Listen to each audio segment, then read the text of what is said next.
2,400 years.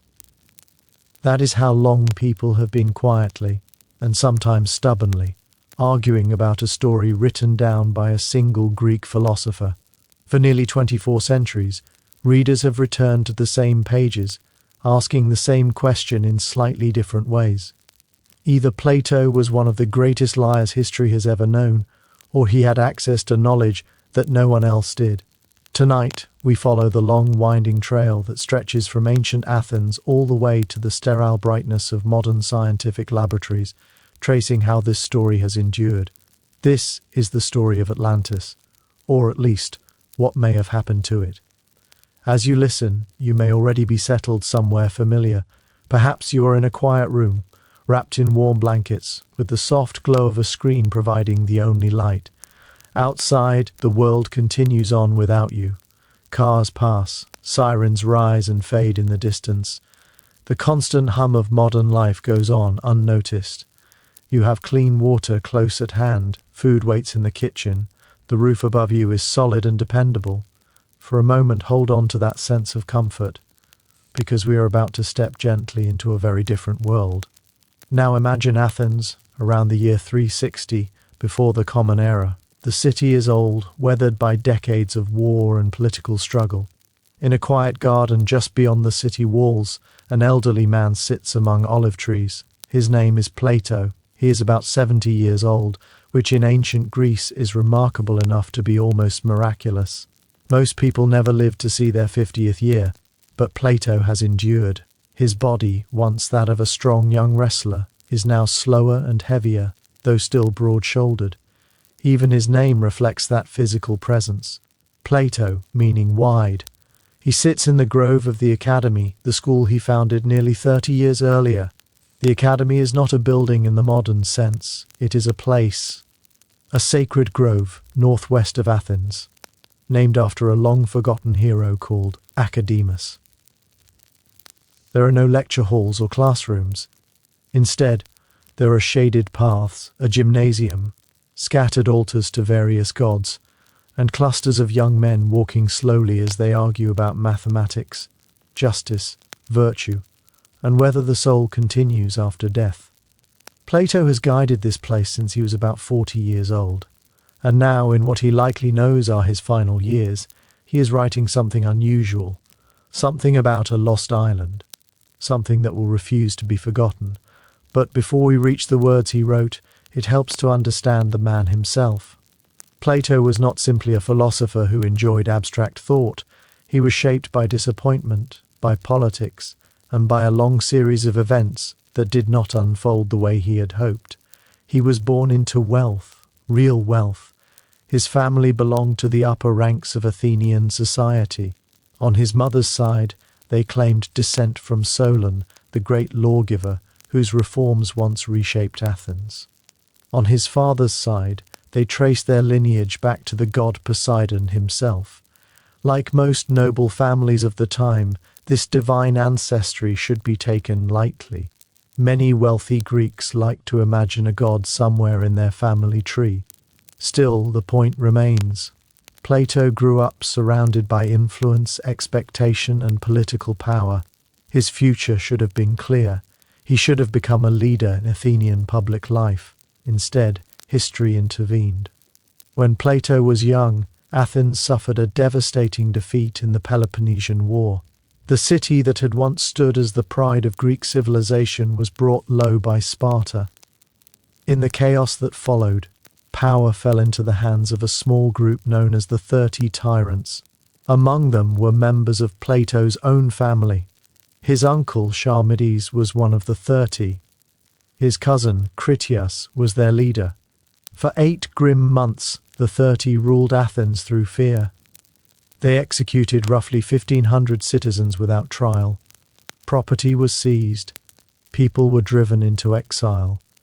Plato watched as his own relatives became instruments of cruelty. And then, just as suddenly, the regime collapsed. Democracy returned and the tyrants were overthrown and killed. The experience left deep and lasting scars. Plato learned early that politics could twist even familiar faces into something unrecognizable. Not long after, another blow followed. Socrates, Plato's teacher and mentor, the man who taught him how to question the world, was put on trial. In 399 BC, Athens accused Socrates of corrupting the youth and denying the city's gods. He was found guilty and sentenced to death. He drank poison in accordance with the law. Plato later wrote that he was ill and could not attend the execution. Some historians wonder if that was true, or if he simply could not bear to witness it. Either way, something in Plato broke. The city he loved had killed the man he admired most. After Socrates' death, Plato left Athens. For nearly 12 years he wandered. He traveled through Egypt, Italy, and Sicily. He met Pythagorean mathematicians in southern Italy. He spoke with priests, scholars, and philosophers, listening carefully, collecting ideas. During these years, his vision of how the world ought to work slowly took shape. When he finally returned to Athens around 387 BC, he founded the academy and began teaching and writing in earnest. For a time, things seemed stable. But then came Syracuse, a powerful Greek city in Sicily, ruled by tyrants but filled with possibility. Plato went there not once, but 3 times, each visit driven by the hope that philosophy could shape real political power. The first visit brought him into contact with Dion, the brother-in-law of the ruler Dionysius II. Dion became Plato's student and believed deeply in his ideas. When the older ruler died, Dion persuaded Plato to return and tutor the young Dionysius II. The plan was simple and idealistic. Educate a ruler in wisdom, create a philosopher king, build a state guided by reason rather than ambition. It failed almost immediately. Dionysius II was suspicious and jealous. Dion was exiled. Plato tried to mediate but found himself trapped in a hostile court. When he finally returned to Athens, he was older, wearier, but still hopeful enough to try once more. In 361 BC, he returned again to Syracuse. This time, it nearly cost him his freedom. Dionysius II effectively held him prisoner. Only the intervention of Plato's friend Archytas secured his release. He was 67 years old. His grand experiment was over. Dion eventually returned to Syracuse, overthrew Dionysius, and ruled briefly before being assassinated by one of his own supporters. The entire episode ended in violence and disorder. It was everything Plato believed philosophy could prevent. And so, when we find Plato in 360 BC, seated quietly in his garden in Athens, writing about a lost island and an ancient catastrophe, we are looking at a man shaped by failure, disillusionment, and long reflection. This is the mind behind the story. A philosopher who had seen ideals collapse in the real world, turning instead to the slow, careful work of writing. As olive leaves rustled softly overhead and the city breathed in the distance. A philosopher who was born into a family of tyrants and who lived long enough to watch them rise and then fall.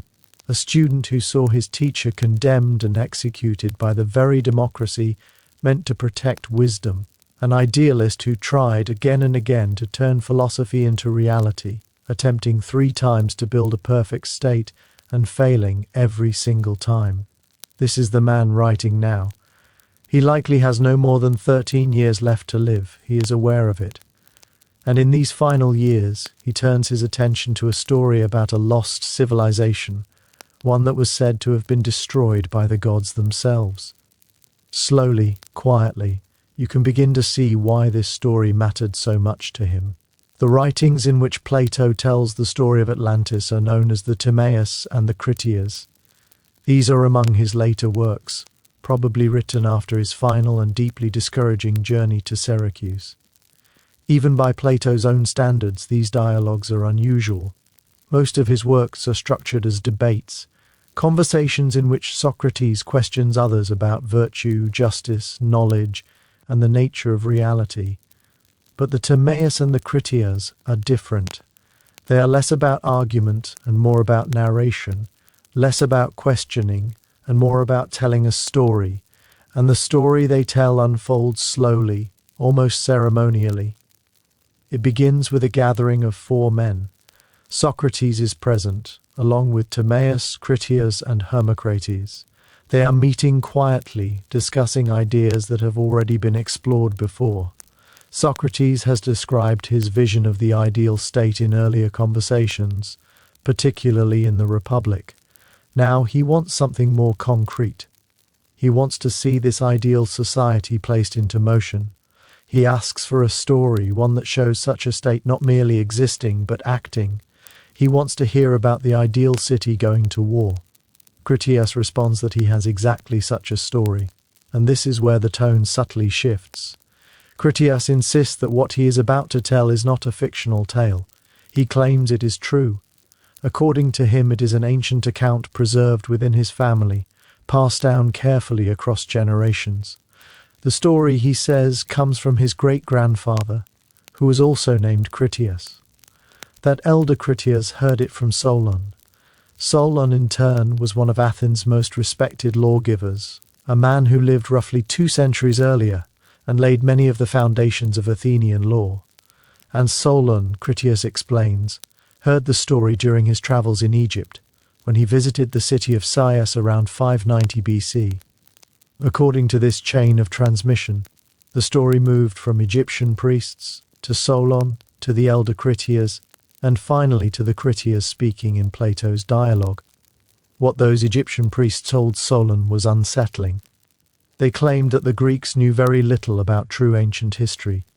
Greek records, they said, extended back only a few generations. Humanity, according to the priests, had suffered many cycles of destruction over immense spans of time. Floods, fires, catastrophes, entire civilizations had risen and fallen again and again, and the Greeks had forgotten them all. Egypt, however, remembered. The priests claimed that their temples preserved written records in hieroglyphics that stretched back thousands of years, protected from destruction. Within those ancient records, they said, was an account of an event that occurred 9,000 years before Solon's visit. 9,000 years. The number is large enough that it almost resists comprehension. Solon visited Egypt around 590 BC. Adding 9,000 years takes us back to roughly 9600 BC. This places the story at the end of the last ice age, during a time when glaciers were melting, sea levels were rising, and human societies were far simpler than anything we usually associate with civilization. It is a time from which we have no clear archaeological evidence of advanced cultures. And yet, according to the priests, during this impossibly ancient era there existed a great island. It lay beyond the Pillars of Hercules, beyond what we now call the Strait of Gibraltar, out in the Atlantic Ocean itself. The island was named Atlantis, and according to the records preserved in Egypt's temples, Atlantis was not a minor settlement. It was the center of a powerful empire, wealthy, technologically impressive, and dominant across large parts of the known world. As this story unfolds, your body settles more deeply into rest. The warmth of your blanket presses gently around you, your breathing slows, and somewhere beneath the steady rhythm of the words, a quiet question forms. What was Plato really doing here? Was he preserving a genuine ancient tradition, something Solon truly brought back from Egypt, distorted over centuries but rooted in real events? Or was he creating a story of his own, shaped by his experiences, his disappointments, and his philosophical aims? What makes the question harder is that no one else mentions Atlantis before Plato. Greek literature from earlier periods is extensive. Herodotus wrote at length about Egypt, its customs, and its history. He never mentions Atlantis. Thucydides, the most careful historian of classical Athens, never refers to it either. Other philosophers remain silent. Atlantis appears only in Plato's work, and Plato, as we know, had reasons to tell stories. He often taught through myths and allegories, the allegory of the cave, the ring of Gyges, carefully constructed parables meant to illuminate moral and political truths, rather than record literal history. Even his own student, Aristotle, seems to have dismissed the Atlantis story entirely. According to later writers, Aristotle remarked that the man who invented Atlantis also destroyed it. implying that Plato created the island and then conveniently sank it so no one could verify its existence. It was a sharp comment, especially coming from a student who spent 20 years at the academy. Yet Aristotle never explained why he believed the story was invented. And not everyone agreed with him. A later philosopher named Crantor, who studied at the academy after Plato's death, reportedly traveled to Egypt and claimed to have found evidence supporting the Atlantis account. His writings are lost, so we know of this only through second-hand references. Still, debate existed from the very beginning. Perhaps that uncertainty was intentional. When we look closely at the role Atlantis plays in Plato's dialogues, its purpose becomes clearer. Critias tells the story in response to Socrates' request for an example of the ideal state in action. And what does the story present? An ancient Athens from 9,000 years earlier, virtuous and orderly, defending the Mediterranean world against an aggressive imperial power. In this story, the Athenians embody everything Plato's ideal republic is meant to be. Each class performs its proper role. Virtue governs behavior. Discipline guides action. Through courage and unity they defeat a far larger and wealthier enemy. Atlantis, meanwhile, begins well. Its people are wise and restrained, descended from the god Poseidon himself. But over generations, as divine blood is diluted through mortal marriages, corruption sets in. The Atlanteans grow greedy. They construct enormous palaces, vast harbors, and powerful war machines. Wealth accumulates, power expands, and slowly, almost imperceptibly, they forget what truly matters. The pattern is familiar. It is the same story Plato believed he had witnessed in his own lifetime. Athens, once the defender of Greece against Persia, had become an empire driven by ambition. Wealth bred arrogance.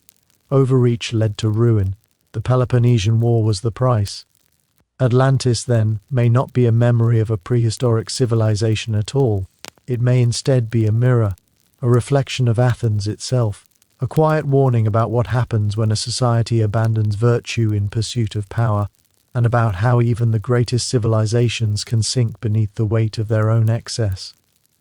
When Zeus sees that Atlantis has fallen into corruption, he gathers the gods together to pass judgment. This moment, which should be the dramatic turning point of the story, is where the Critias dialogue abruptly ends. The text simply stops. Just before Zeus is about to speak, the manuscript becomes incomplete. We never hear the verdict. We never read the final description of Atlantis' destruction. The ending we expect never arrives. Some scholars believe the explanation is simple. Plato may have died before he could finish writing it. He passed away in 348 or 347 BC, and we know that his final work, the Laws, was still being edited at the time of his death. Perhaps he never reached the spectacular conclusion. Perhaps the waves never had to rise on the page. Or perhaps the ending was never necessary. By the time Zeus calls the gods together, the message is already clear. Great civilizations fall when they lose their virtue. Wealth alone is not enough. Military power cannot save a society that has forgotten what truly matters. This is not an abstract idea for Plato. It is a lesson drawn from a lifetime of disappointment. He watched members of his own family become tyrants. He saw his teacher executed by the state. He attempted, 3 times, to build a better political system and failed every time. The destruction of Atlantis does not need to be written explicitly. It has already happened, again and again, in the real world. And yet, the story becomes more complicated the closer we look. Because even if Atlantis was meant as an allegory, Plato filled it with very specific details. He included precise measurements, exact numbers, architectural descriptions so vivid they almost feel tangible. These are the kinds of details that make people hesitate, that make them wonder whether he was describing something real, and those details, when you begin to examine them, are extraordinary. We will come back to them soon. The concentric rings of land and water, the enormous harbours, the walls plated with shining metal, the great temple, and within it, a towering golden statue of Poseidon, stretching toward the ceiling. Once you hear what Plato described, it becomes easier to understand why people have been searching for Atlantis ever since. But for now, let your body settle. Your eyes may feel heavier. That's fine. There's no rush. Before we walk through Atlantis itself, it helps to pause and picture Athens as it was in 360 BC. Because understanding where Plato was writing from matters just as much as understanding what he wrote. Athens at this time was smaller than many people imagine. The entire region of Attica may have held around 250,000 people. The Acropolis rose above the city, crowned by the Parthenon, which was already more than 100 years old by Plato's lifetime. Fine limestone dust drifted through the air from nearby quarries. The smell of olive oil lingered everywhere because olives were the backbone of the Athenian economy. At the heart of the city was the agora, the central marketplace.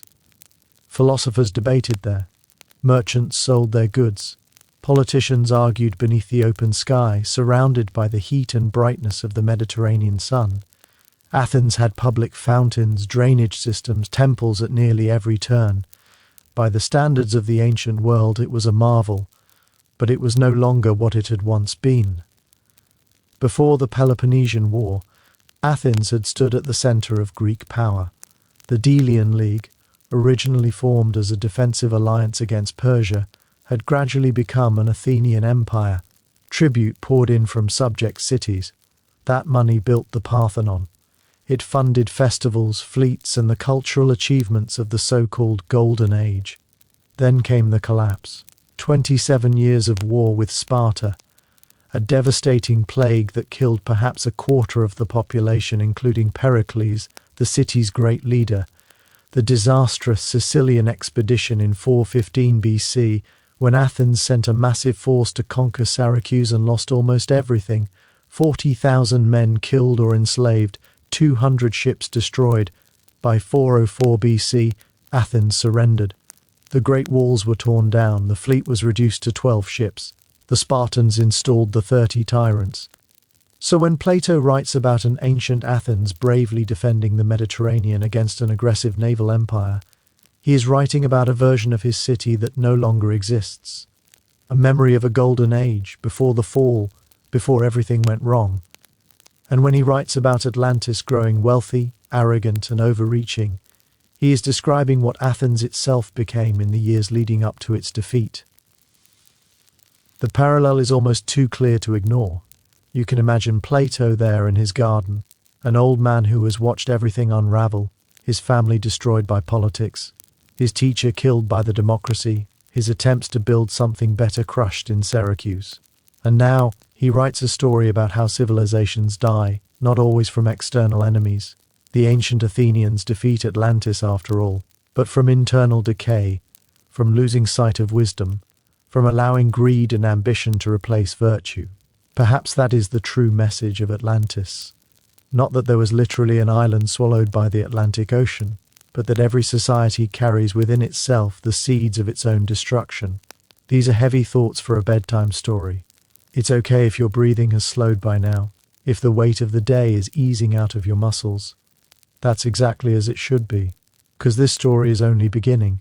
Plato continued writing, and the tale he told about that lost island, whether invented or remembered, would echo through the next 2,400 years of human history. It would inspire explorers and dreamers, scientists and frauds. It would be used to justify conquest and to escape reality. It would appear in books, films, and half-remembered fantasies, all because one old man, sitting quietly in a garden in Athens, decided to tell a story about what happens when civilizations forget their purpose. Above him, olive leaves rustled in the breeze. In the distance, students argued softly about mathematics and justice. And somewhere in Plato's imagination, the walls of Atlantis began to rise. Golden walls, a silver temple, a great statue of Poseidon driving his chariot upward, 6 winged horses frozen in shining metal. We will go there next. For now, let your eyes rest if they want to. There is no hurry. Atlantis is not going anywhere. It already sank. So, what did Plato actually describe? Because if you were inventing a fictional island, you might keep things vague. Say it was large, say it was powerful, move on. But Plato did not do that. He gave measurements, distances, architectural details, the kind of specificity that either suggests a source or a deliberate effort to sound convincing. Let's walk through it slowly. According to the Critias dialogue, the island of Atlantis was larger than Libya and Asia combined. In ancient Greek terms, Libya meant all of North Africa west of Egypt. Asia referred mainly to Asia Minor, modern-day Turkey. Taken together, Plato is describing an island of astonishing size, and that is where the description truly begins. In Plato's time, Asia meant what we would now call Asia Minor, along with parts of the Near East. Roughly speaking, it corresponds to modern-day Turkey and the lands nearby. So when Plato says Atlantis was larger than Libya and Asia combined, he is describing a landmass greater than North Africa west of Egypt and Asia Minor put together. An enormous expanse, something closer in scale to a continent than an island. This immense land lay beyond the Pillars of Hercules. Today we call that narrow passage the Strait of Gibraltar, where the Mediterranean Sea opens into the Atlantic Ocean. To the ancient Greeks, this was not just a geographical boundary. It was the edge of the known world. Greek ships rarely ventured beyond it. The Atlantic was imagined as vast, dark, and unpredictable, filled with mystery and danger. By placing Atlantis out there, Plato situates it beyond direct experience, beyond easy confirmation. It is distant in space, just as it is distant in time. Whether that distance is convenient or simply inherited from the original story is left unresolved. Now we come to the capital city itself. This is where Plato's description becomes especially vivid. Imagine looking down at a target, the kind used in archery practice, a series of perfect circles, one inside another. That is how Atlantis appears from above. Alternating rings of land and water surround a central island, where the royal palace and the main temple stand. The central island measured about 50 stadia across. A stadion was roughly 600 feet, meaning the island was a little over 5 miles in diameter. Upon it stood the palace of the kings and the great temple of Poseidon. Surrounding this island was a ring of water, then a ring of land, then another ring of water, then another ring of land, and finally an outer ring of water that connected directly to the sea. This outermost ring functioned as the city's main harbour. Each ring of land was protected by a wall, and these walls were not plain stone. Plato carefully lists the materials used to cover them. The outer wall was faced with brass, polished until it gleamed in the sunlight. The middle wall was coated in tin, bright and pale like silver. The innermost wall, protecting the royal compound itself, was covered in a mysterious substance called orichalcum. Orichalcum appears occasionally in ancient texts, but its true nature remains uncertain. Plato describes it as a metal that sparkled like fire, second in value only to gold.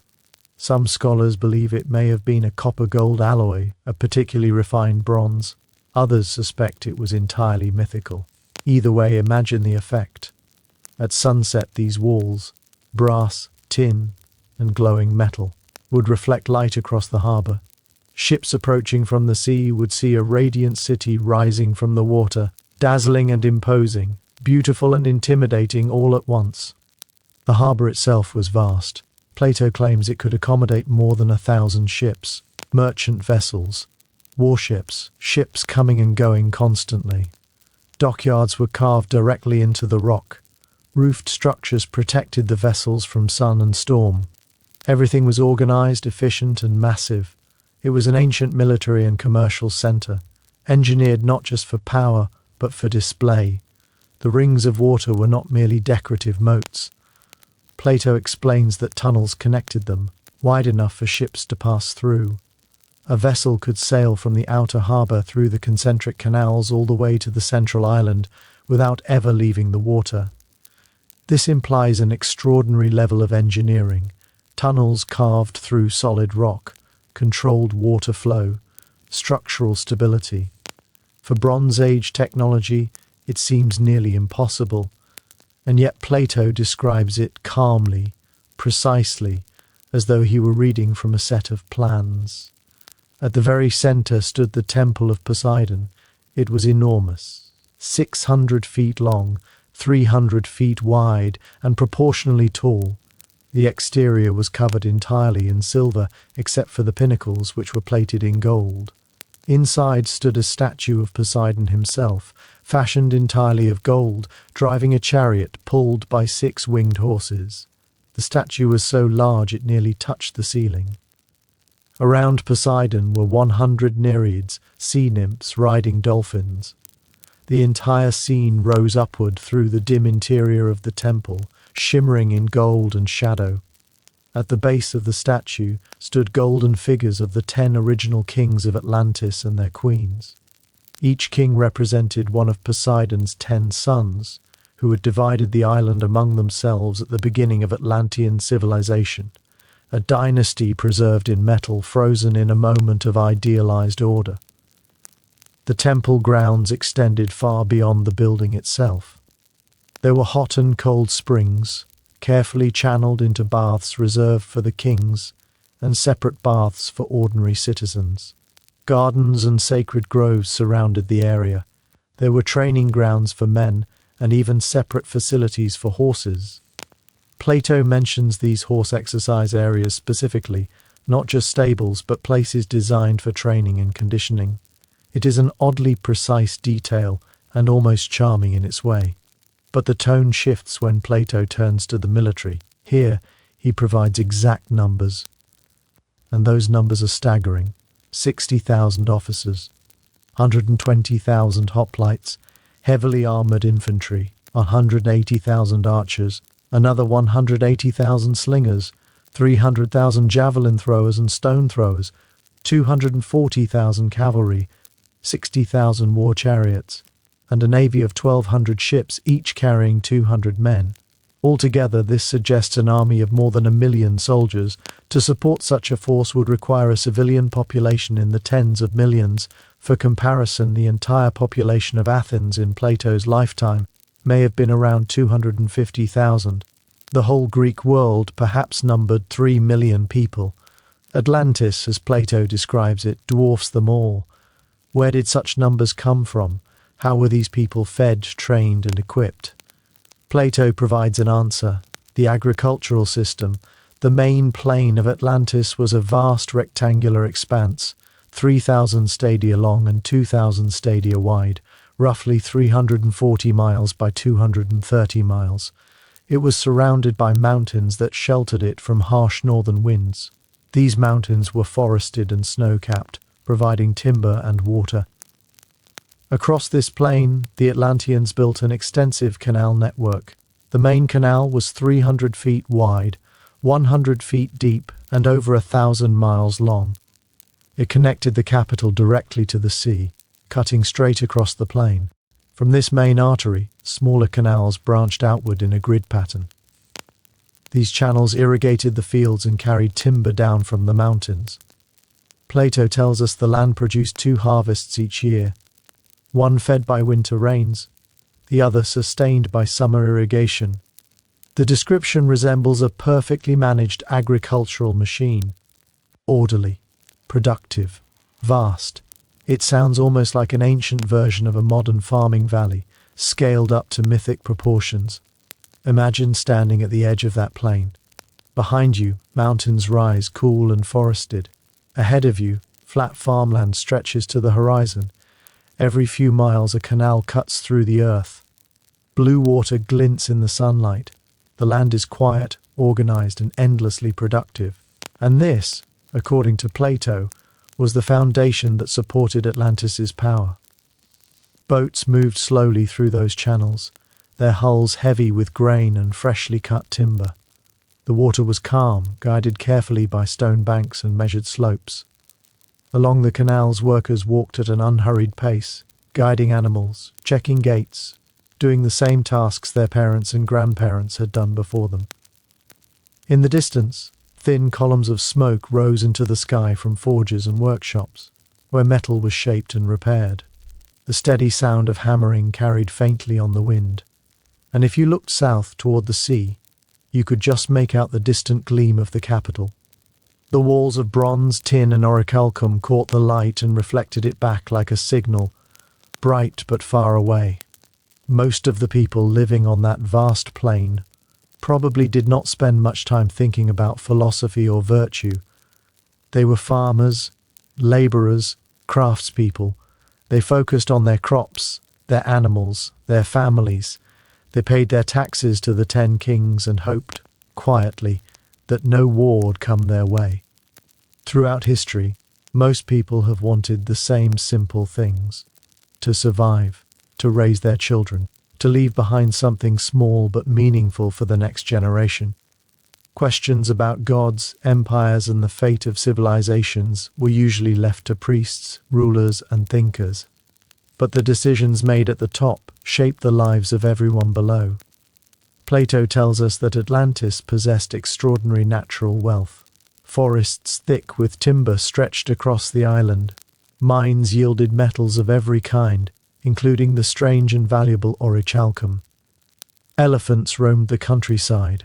The land produced every sort of fruit and vegetable, along with herbs and flowers used for perfumes and medicines. Atlantis was, by Plato's account, almost completely self-sufficient. A superpower supplied by its own soil and forests, seemingly without limits. It becomes easier to understand why this story lingered in the imagination. Even now, lying quietly, you can almost picture it. The golden walls catching the light of sunset, ships crowding the harbour, smoke drifting upward from workshops where orichalcum was worked and polished, elephants moving slowly through forests that no longer exist. The description is vivid and precise, detailed in a way that gently invites belief. But beneath all of this, Plato is guiding us toward what mattered most to him: the decline. In the beginning, the Atlanteans were not conquerors driven by hunger for power. According to the story, they were wise and restrained. They valued excellence above everything else and regarded their immense wealth almost as a burden rather than a gift. The reason was simple: they were part divine. Poseidon, god of the sea, founded their line after falling in love with a mortal woman named Cleito. To protect her, he shaped the land itself, carving those concentric rings of water and earth like a living fortress. Their children, and their children's children, inherited a portion of that divine nature. As long as that divine element remained strong, the kings of Atlantis governed well. They treated one another fairly. They did not obsess over gold or conquest. They upheld the virtues Plato admired most: wisdom, courage, temperance, justice. Every 5th and 6th year, alternating between the two, the 10 kings gathered in the temple of Poseidon. There they discussed matters that affected the entire island. They judged disputes, they renewed their oaths. And before making any major decisions, they performed a ritual that Plato describes in careful detail. Bulls were released into the temple grounds. No weapons were allowed. The kings hunted the animals using only staves and ropes. Once a bull was captured, it was sacrificed over a pillar inscribed with Poseidon's laws. Wine was poured into a bowl. A clot of the bull's blood was added. Each king drank from it before swearing his oath. Blood oaths spoken by firelight, beneath golden walls surrounded by statues of their ancestors. Plato knew how to paint a scene. The laws themselves were simple but strict. Inscribed on that pillar of orichalcum and passed down from Poseidon, the most important rule was this: the kings could never make war on one another. They were bound together as brothers, descended from the same divine father. If one king violated the laws, the other 9 were required to unite and punish him. No king could be killed unless the majority agreed. It was a system meant to balance unity with restraint, and for a long time it worked. Trade flowed steadily through the great harbour. Ships arrived from distant lands and departed again, their holds full. The Atlantean economy functioned smoothly. Ordinary people lived comfortably by ancient standards. There were public baths, hot and cold running water, gardens and places of leisure, comforts that most people in the ancient world could not imagine. If you had been born there during those early centuries, you might have believed you were living in paradise. waking to sunlight filtering through stone-lined streets, buying food at markets without fear of famine, watching children learn to read and write in organized schools. The constant struggle for survival that defined life elsewhere had been largely solved, and that, Plato suggests, was the beginning of the problem. When a civilization no longer struggles to survive, it faces a choice. Some turn inward. They invest in art, philosophy, and science. They begin to ask deeper questions because they finally have the time to ask them. Others look outward. They ask what else they can take, what else they can control. Atlantis chose the second path. Generation by generation, the divine blood weakened. Atlanteans continued to marry mortals, and with each generation they became more human, more fallible, more vulnerable to ordinary desires and fears. Eventually they began to see their wealth and power not as burdens but as goals. They wanted more. They grew ambitious. They expanded their empire, conquering lands in Europe and Africa. Plato writes that to anyone who could see clearly they had become ugly. The divine portion had faded, leaving only mortal nature behind. But to themselves they appeared more glorious than ever, more powerful, more impressive. It is a harsh observation. They became corrupted yet lost the ability to recognize it, and Zeus noticed.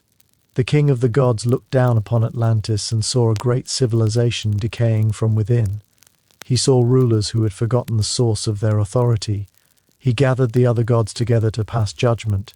He began to speak, and then the text stops, mid-sentence. Zeus about to pronounce the fate of Atlantis, and nothing follows. The Critias dialogue simply ends. Some believe Plato died before he could finish, others think the ending was lost, and some believe the silence itself was intentional, because by that point, nothing more needed to be said. A few people think Plato may have left the story unfinished on purpose, not because he ran out of ideas, but because he didn't need to say the ending out loud. Everyone already knew how it ended. Atlantis sank. That was always the point. In a single day and a single night, earthquakes and floods swallow the island whole. The greatest civilization the world had ever known disappeared beneath the sea.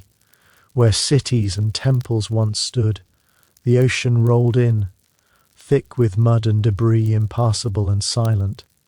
And ancient Athens, the virtuous city that Plato described as standing against Atlantis, the ideal state Socrates had wanted to hear about, was destroyed as well, not by the gods directly, but by the same earthquakes and floods.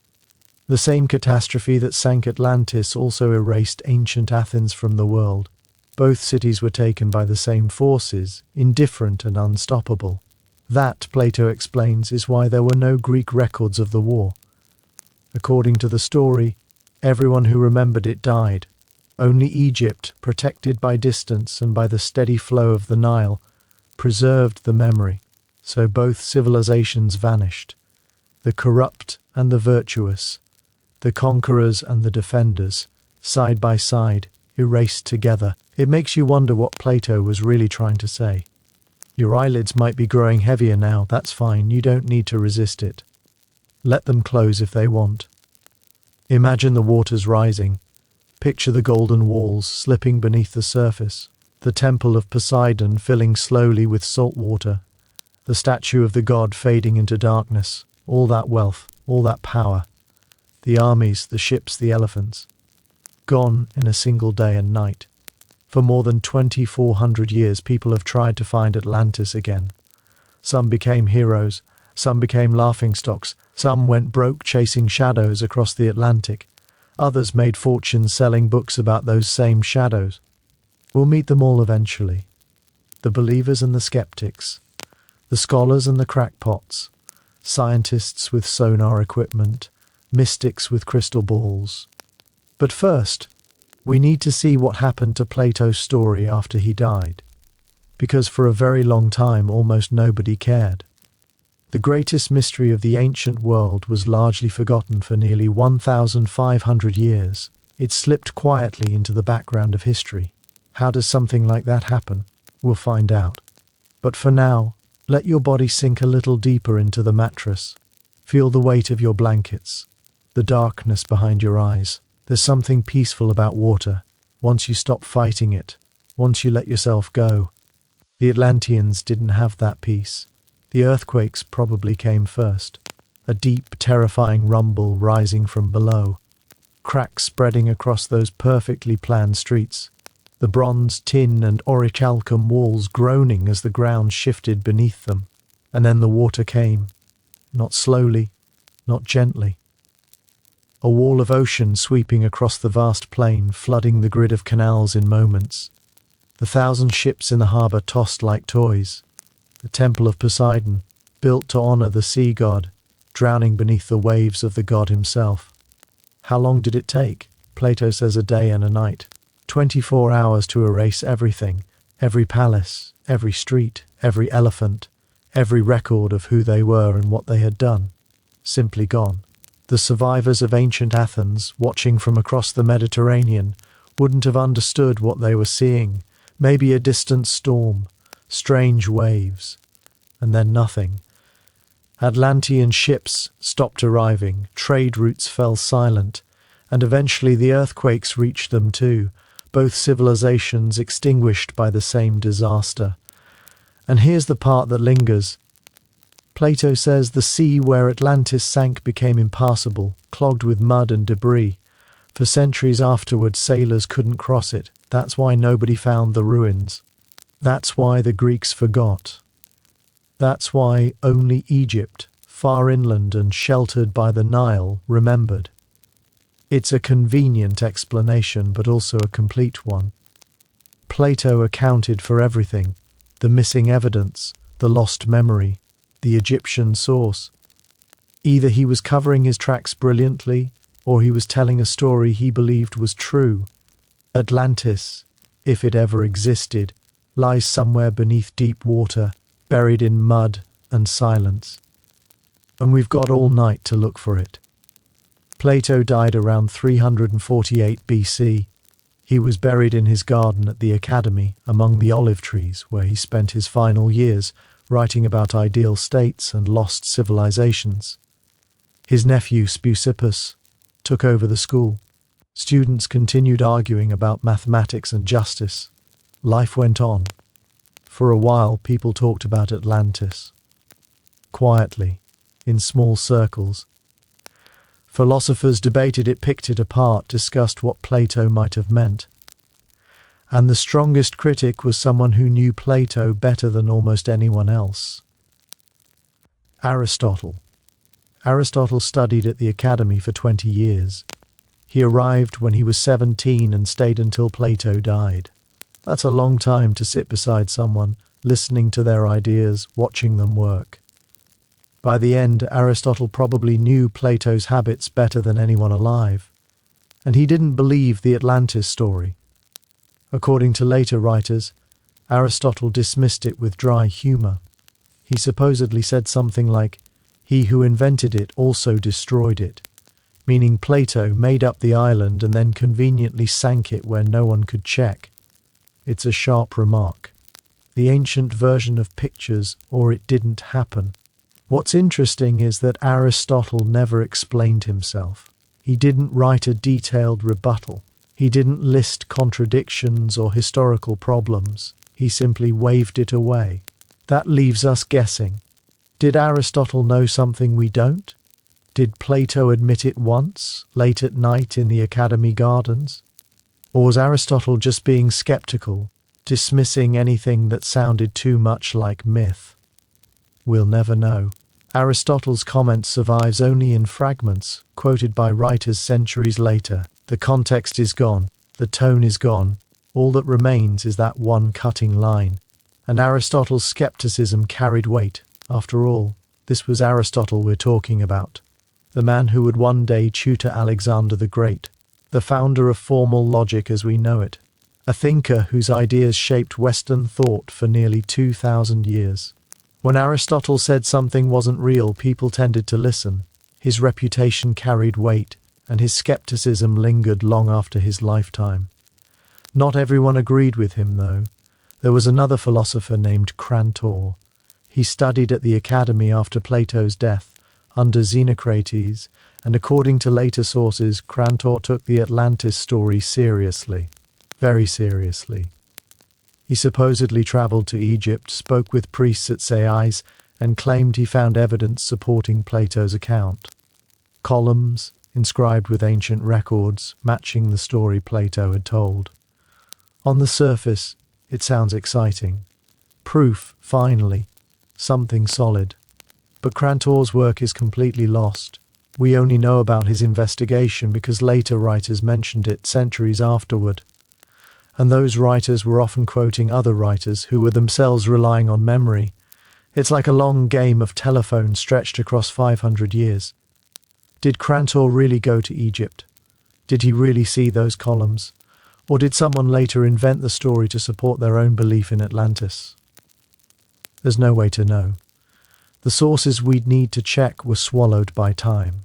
Fires, floods, wars, the slow, careless destruction that follows the rise and fall of empires. The Library of Alexandria, which might have held Crantor's original work, burned more than once over several centuries.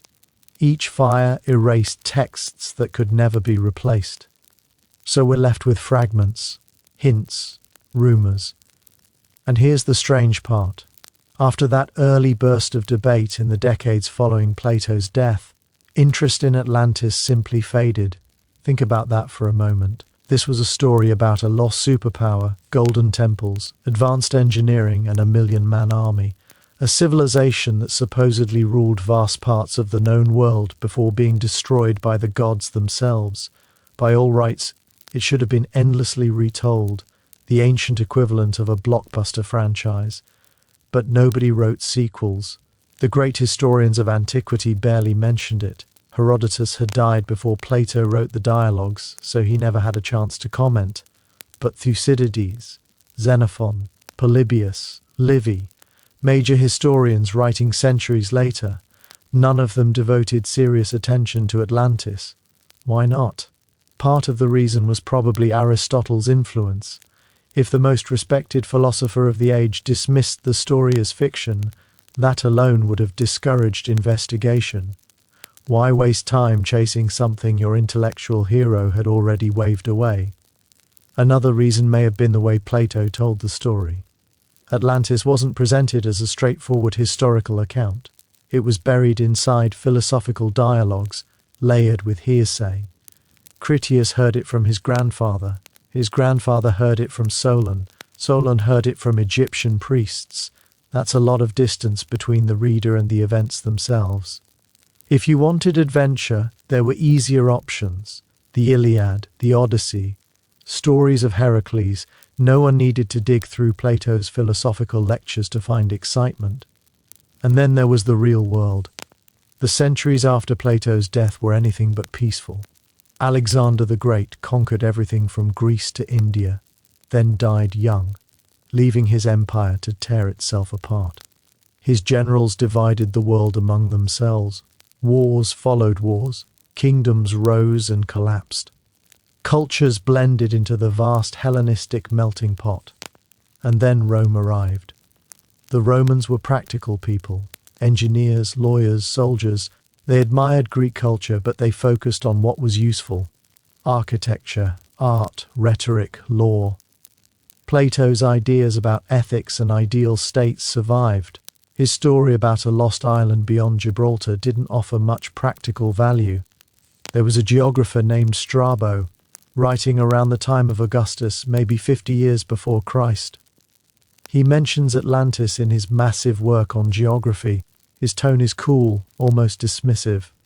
To Strabo, Atlantis was a literary invention, something Plato created to illustrate a philosophical idea. Strabo was thorough. He wrote 17 books covering nearly the entire known world: Spain, Gaul, Britain, Egypt, India. He interviewed travelers, consulted older sources, tried to separate fact from legend.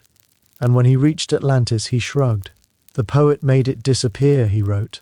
That line matters. Strabo compares Plato to Homer. Both created things with words and then erased them when the story no longer needed them. Homer invented the Great Wall of the Achaeans during the Trojan War, then had the gods destroy it. leaving no trace. Plato, Strabo suggests, did the same with Atlantis, created it for a philosophical point, then sank it so no one could check his work. That wasn't a compliment. Still, even Strabo admits there was disagreement. He mentions a philosopher named Posidonius who apparently took Atlantis more seriously, thought there might be something to it.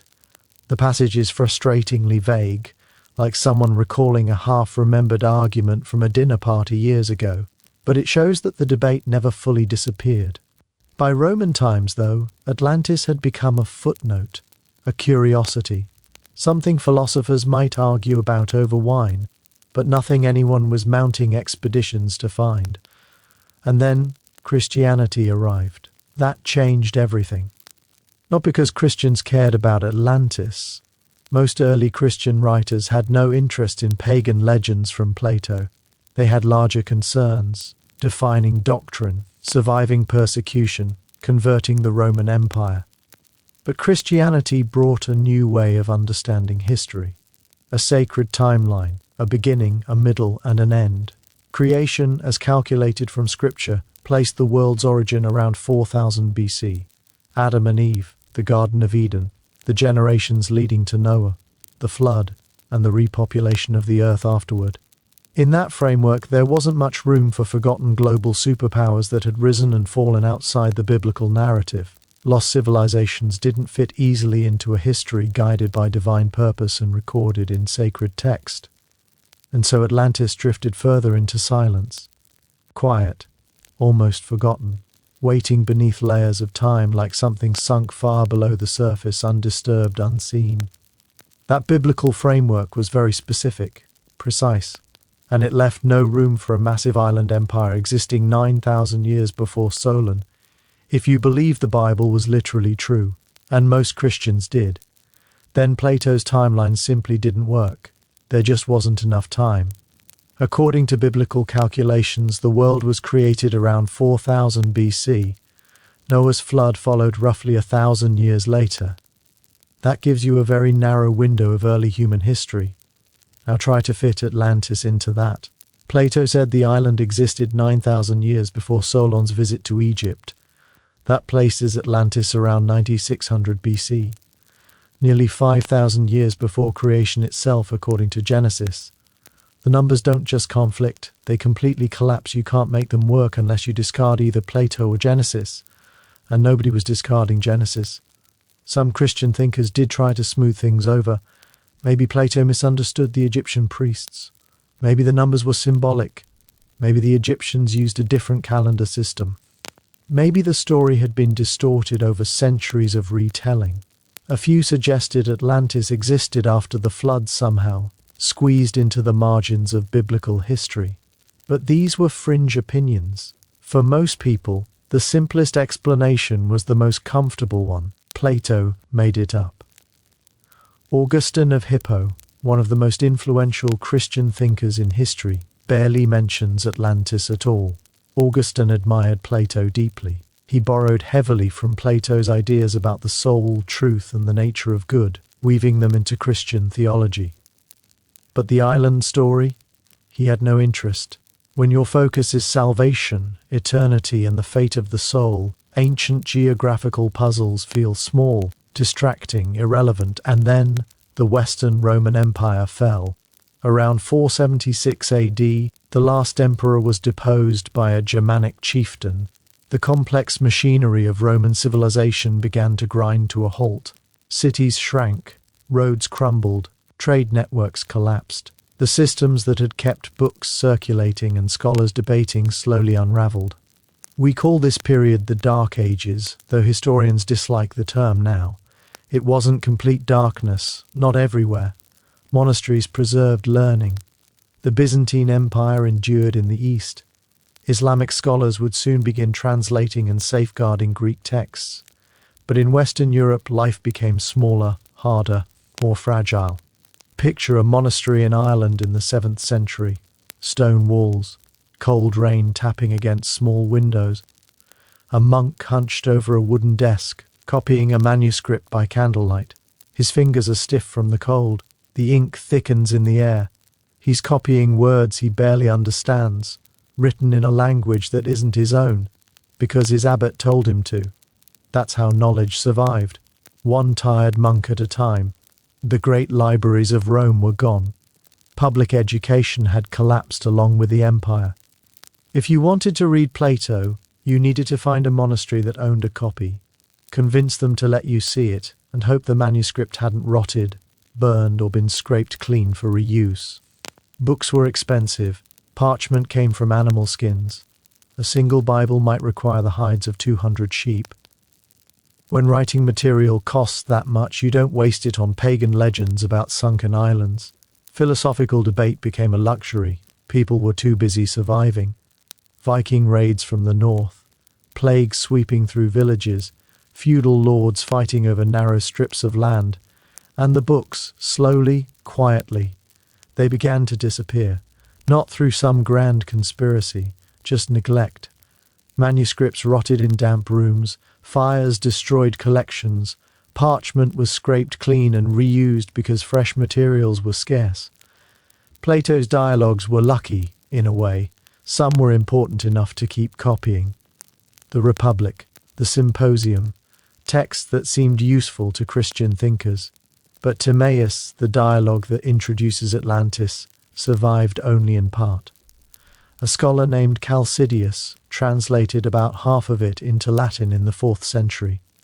Medieval monks copied his version for centuries, but Chalcidius's translation stops right before the detailed description of Atlantis begins. So medieval Europe had the setup, but not the spectacle. They knew Plato mentioned a lost island somewhere. They didn't know about the concentric rings, the golden walls, the massive harbours, or the enormous army. The Critias dialogue, which contains all of that detail, was essentially lost to Western Europe for nearly 1,000 years. Imagine trying to understand Star Wars if you only had the first 10 minutes of A New Hope. You'd know about moisture farms and droids and a princess. But no Death Star, no Darth Vader, no Force. That was Europe's relationship with Atlantis, a fragment of a fragment, a faint echo of something that once mattered. For roughly 15 centuries, from the fall of Rome to the Renaissance, Atlantis slept. Not completely forgotten, but distant, quiet. Byzantine scholars in Constantinople still had the full Greek texts. Islamic philosophers preserved Plato's works during the Golden Age of Islam. In Baghdad, scholars translated Aristotle, Plato, Euclid, Galen. The House of Wisdom became one of the greatest centers of learning the world had ever known. They knew about Atlantis, but they weren't interested in it. They focused on metaphysics, logic, medicine, astronomy, reconciling Greek philosophy with Islamic theology. A lost island didn't fit their project. In Constantinople, Byzantine emperors were busy defending their shrinking empire. Preserving texts mattered, but reading them for curiosity or adventure was a luxury. Survival came first, so no one searched for Atlantis. No one debated its location. No expeditions, no theories. The greatest mystery of the ancient world became background noise. Your eyes might be getting heavier now, the room quieter, softer around the edges. That's okay. Atlantis was sleeping too, under the water, under centuries of forgetting, waiting quietly in the dark for someone, eventually, to remember it. The Renaissance was coming, slowly at first, the way morning light creeps into a dark room before anyone is fully awake. In Italy, scholars would begin to search for old things, not treasure in the usual sense, but fragile, dusty manuscripts written in careful hands centuries earlier. They would move quietly through monasteries and forgotten libraries, lifting books from shelves where they had rested undisturbed for generations. At the same time, ships would begin to sail farther than they had before, slipping past the Pillars of Hercules and into the wide, uncertain Atlantic Ocean.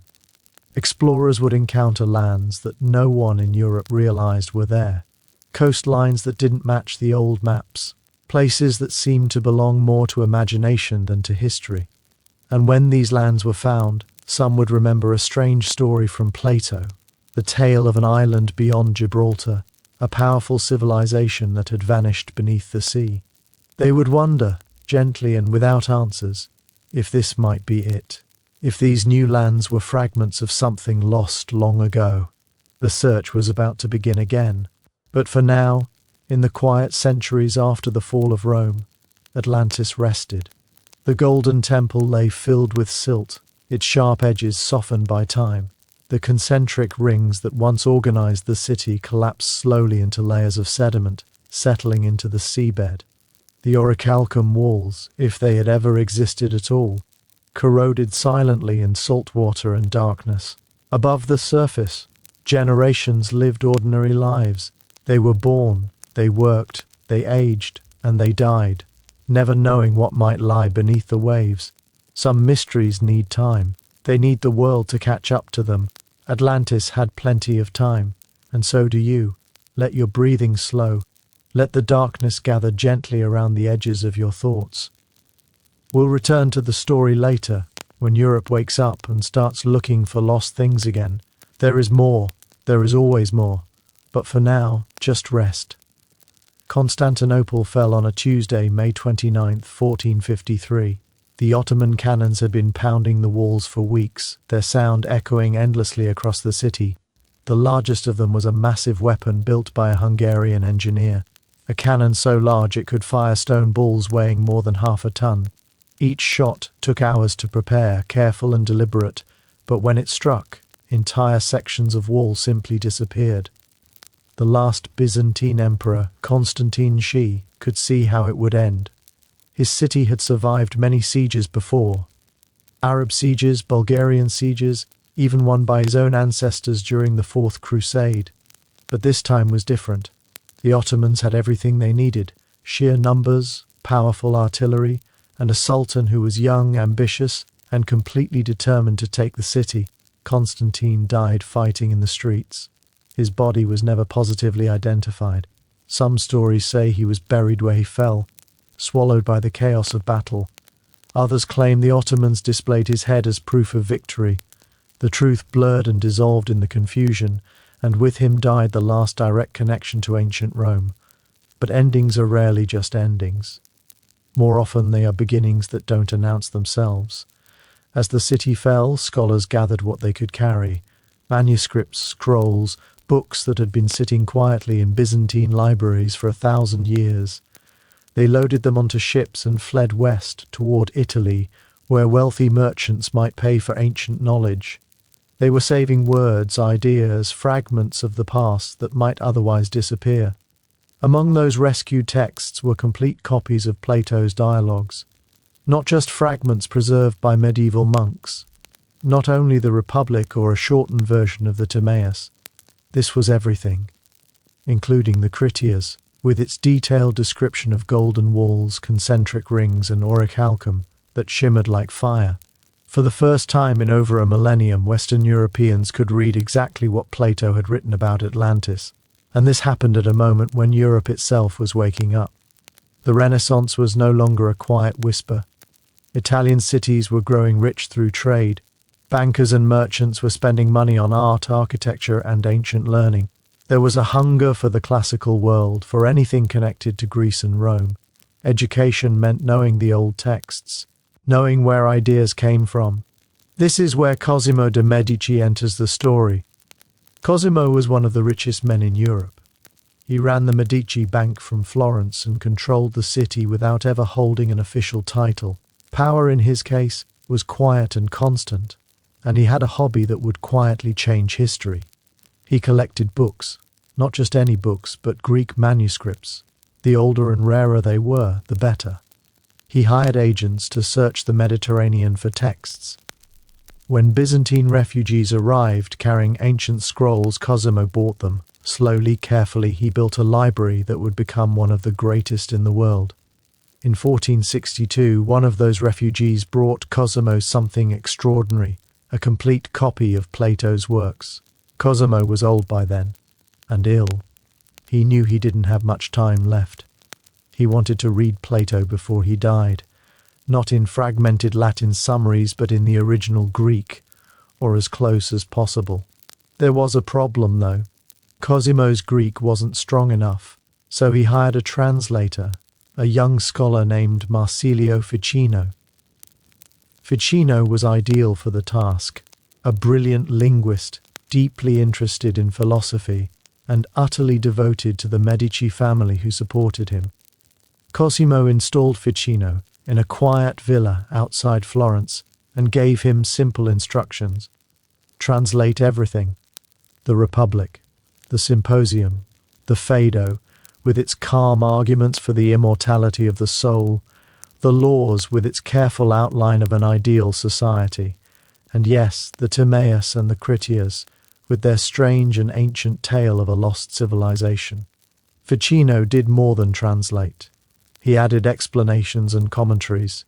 He worked to show how Plato's ideas could exist alongside Christianity, how ancient Greek wisdom pointed toward the same truths found in Scripture. This became his life's work. He was not just converting Greek into Latin, he was building a bridge between two ways of understanding the world. The Atlantis story was never his main concern. It was a small part of a much larger project. But it was there, quietly included in the complete translations, waiting for anyone who might notice. Ficino worked steadily through Cosimo's death in 1464, through the rule of Cosimo's son Piero, and into the era of Lorenzo the Magnificent, Cosimo's grandson, who would become the most famous Medici of them all. By 1484, Ficino had finished his monumental translation of Plato's complete works into Latin, and there it was, the full story of Atlantis, available to anyone in Europe who could read Latin, which meant nearly anyone with an education. The timing was remarkable. Just 8 years later, in 1492, 3 small ships sailed west from Spain. Their captain, Christopher Columbus, was not searching for Atlantis. He believed he was finding a shortcut to Asia, a faster route to Japan, China, the Spice Islands. That was the plan. Sail west, reach the east, and grow wealthy. Instead, he arrived in the Caribbean. And suddenly, the world felt much larger and much stranger than anyone had expected. Everything became confusing, quietly and completely, and old stories began to feel less like myths and more like unanswered questions drifting patiently beneath the surface. Columbus went to his grave believing he had reached Asia. He never let go of that idea. He called the people he met Indians because in his mind he was sailing near India. The name stuck even as doubts slowly began to grow. Other people, quieter and more cautious, started to wonder. The geography didn't line up with the old maps. The coastlines felt wrong. The people didn't resemble anyone described in accounts of China or Japan. The plants and animals were unfamiliar, strange, not found anywhere in Europe or Asia. Something didn't fit. Slowly, almost reluctantly, questions began to surface. What had Columbus actually found? By the early 1500s, it was becoming clear that this was not Asia at all. It was something else entirely. A vast landmass that no one in Europe had known about. An entire world, already inhabited. Whole civilizations were living there, millions of people. And some of those people had built cities, real cities, older and larger than many in Europe. This realization didn't arrive all at once. It crept in gradually like a truth people weren't quite ready to accept. When Hernán Cortés marched into the Aztec capital of Tenochtitlan in 1519, his soldiers were stunned into silence. They had expected something simple, crude, temporary. What they found instead felt unreal. A city built on islands in the middle of a lake, long causeways stretching across the water, connecting the islands to the mainland, massive pyramids rising above everything else, markets larger than any they had seen back home in Spain. Bernal Díaz del Castillo, one of Cortés's soldiers, wrote about that first sight many years later. He said it felt like something out of a dream, like the enchanted cities described in the romance novels they read at the time. It didn't feel real. It didn't feel possible. The soldiers had expected savages, people living in huts, barely scraping by. That was what they had encountered in parts of the Caribbean. But this was different, completely different. The great temple rose more than 100 feet into the air. At its summit were twin shrines, one dedicated to the rain god, the other to the god of war. The stone steps were still dark with fresh blood from recent sacrifices. The entire structure was painted in bright colors: blue, red, white, vivid and unmistakable, visible from miles away. Around the temple, the city spread outward across the islands. Stone buildings stood everywhere, solid and permanent. Flat rooftops where families gathered in the evenings as the air cooled. Streets so clean that Diaz specifically commented on them, surprised, because European cities at the time were filthy, open sewers by comparison. The population was likely over 200,000 people. That made Tenochtitlan one of the largest cities on Earth. Larger than London, larger than Paris, larger than most European capitals. And the city had canals everywhere, because the whole city was built on water. People traveled by boat as often as they did on foot. Thousands of canoes moved through the waterways each day, carrying people, food, tools and goods toward the central market. The architecture was stone. The temples were coated in painted stucco. There was a zoo containing animals from across the empire. There was a botanical garden where medicinal plants were carefully arranged by type.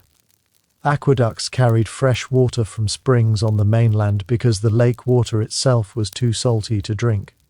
There were 2 aqueducts built side by side so one could be cleaned while the other continued to flow. That kind of planning was something Rome had done 1,000 years earlier. And then there was the market. Diaz lingered on the market. He said as many as 60,000 people visited it every day. 60,000. You could buy almost anything there. Cacao beans, jaguar skins, live turkeys, obsidian blades, cloth in every color imaginable, pottery, jewelry, slaves. Each type of good had its own designated area. Everything was organized, regulated. Officials walked through the market to settle disputes and inspect the quality of merchandise. By Diaz's account, it was more orderly than any European market of the time. For educated Spaniards who had read Plato through Ficino's translations, this all sounded strangely familiar. An advanced civilization in the West. Islands. Elaborate water systems. Massive temples. Wealth beyond European imagination. The question began to form quietly in their minds. Could this be it? Could the Americas be what remained of Atlantis? In 1552, Francisco López de Gomara published his General History of the Indies. He didn't hedge his words. He stated plainly that Columbus had found the lands Plato described. The New World, he claimed, was Atlantis, or what was left of it after the flood. Gomara was not an outsider or a dreamer. He was Cortez's personal chaplain and secretary. He had heard first-hand accounts of the conquest. He knew the details of Aztec civilization. He looked at the evidence and decided Plato had been right. Not everyone agreed. Other scholars pointed out the problems, calmly and carefully. Plato said Atlantis sank completely. If the Americas were Atlantis, why were they still above water? Plato said the destruction happened 9,000 years before Solon. The Aztec civilization was only a few hundred years old. How could that timeline make sense? Plato placed Atlantis in the Atlantic Ocean and described it as a single large island. The Americas were 2 massive continents connected by a narrow strip of land. Similar, perhaps, but not the same. Still, the idea refused to disappear. It settled in and lingered. Gonzalo Fernández de Oviedo, another Spanish chronicler who lived in the Caribbean for decades, wrote extensively about possible connections between the New World and Plato's account. He noticed similarities in construction techniques, similar farming methods, parallel myths about floods, destruction, and ancient ancestors. He was doing what we would now call comparative anthropology, even though the term didn't exist yet. He was looking at 2 cultures and asking a simple question: could they be related? In his view, the answer was yes. The indigenous peoples of the Americas were descendants of Atlantean survivors. They had fled west after the destruction, settled these lands, and slowly rebuilt civilization over thousands of years. It explained everything, at least to him: why they had advanced cities, why they understood metalworking, why their myths spoke of ancient catastrophes and lost homelands. The theory gained strength as the Spanish pushed farther into the Americas and encountered more civilizations. The Maya, hidden in the jungles of what is now Guatemala and southern Mexico. They had pyramid temples, complex calendars, writing systems, cities swallowed by centuries of forest growth, but once home to hundreds of thousands. And farther south, the Inca. An empire stretched along the Andes, roads carved into mountainsides, suspension bridges crossing deep gorges, terraced farms that fed millions. They had no writing system in the European sense, but they used quippus, knotted strings that recorded information in ways scholars still don't fully understand. Everywhere the Spanish went, they found complexity where they had expected simplicity, and each discovery fed the Atlantis speculation. How else could it be explained? How could civilizations so distant and isolated from Europe and Asia develop such advanced systems on their own? The simplest answer is also the quietest one. Humans are capable. Given time, fertile land, and stable societies, people build, organize, experiment, and remember. Give them 10,000 years and they will figure things out. But that answer takes patience. And patience, like Atlantis itself, has a way of waiting calmly beneath the surface. Agriculture, architecture, astronomy. These things were invented independently in many different places around the world. That is the quiet truth, the one modern archaeology supports. But in the 1500s, that answer felt thin and unsatisfying. It didn't fit the neat story Europeans like to tell about themselves and their place in history. The Atlantis theory was much more comfortable, more flattering. It suggested that the civilizations of the Americas were not truly independent achievements, but echoes of something older and familiar, something connected to the classical world that Europeans believed they were inheriting. If the Aztecs were descended from Atlanteans, and the Atlanteans were somehow cousins of the ancient Greeks, then Spanish conquest could be reframed. It wasn't just violence and theft, it became in this telling a kind of family reunion. The civilized branch returning to guide the lost branch back toward greatness. You can see how that idea would appeal to conquistadors who needed moral cover for what they were doing. It wrapped conquest in a story that felt noble and inevitable. But the theory never quite held together. The Native American civilizations were not especially similar to what Plato described. The Aztecs didn't use the wheel for transport. They didn't have iron tools. Their writing systems looked nothing like anything from the Mediterranean world. The deeper scholars looked, the more the parallels faded. Still, they kept looking, because the alternative was more unsettling. If the peoples of the Americas weren't connected to Atlantis, then who were they? Where had they come from? How did they arrive on a continent that Europeans had never even imagined existed? Remember, in the 1500s, Europeans believed they already understood the structure of the world. The Bible explained how humanity spread after Noah's flood. Everyone descended from Noah's 3 sons. The races of mankind could be traced through those lineages. But the Bible said nothing about the Americas. That created a problem.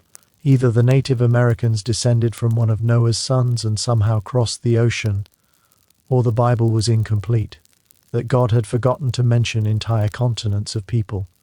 That was a dangerous idea in an age when people were punished for heresy.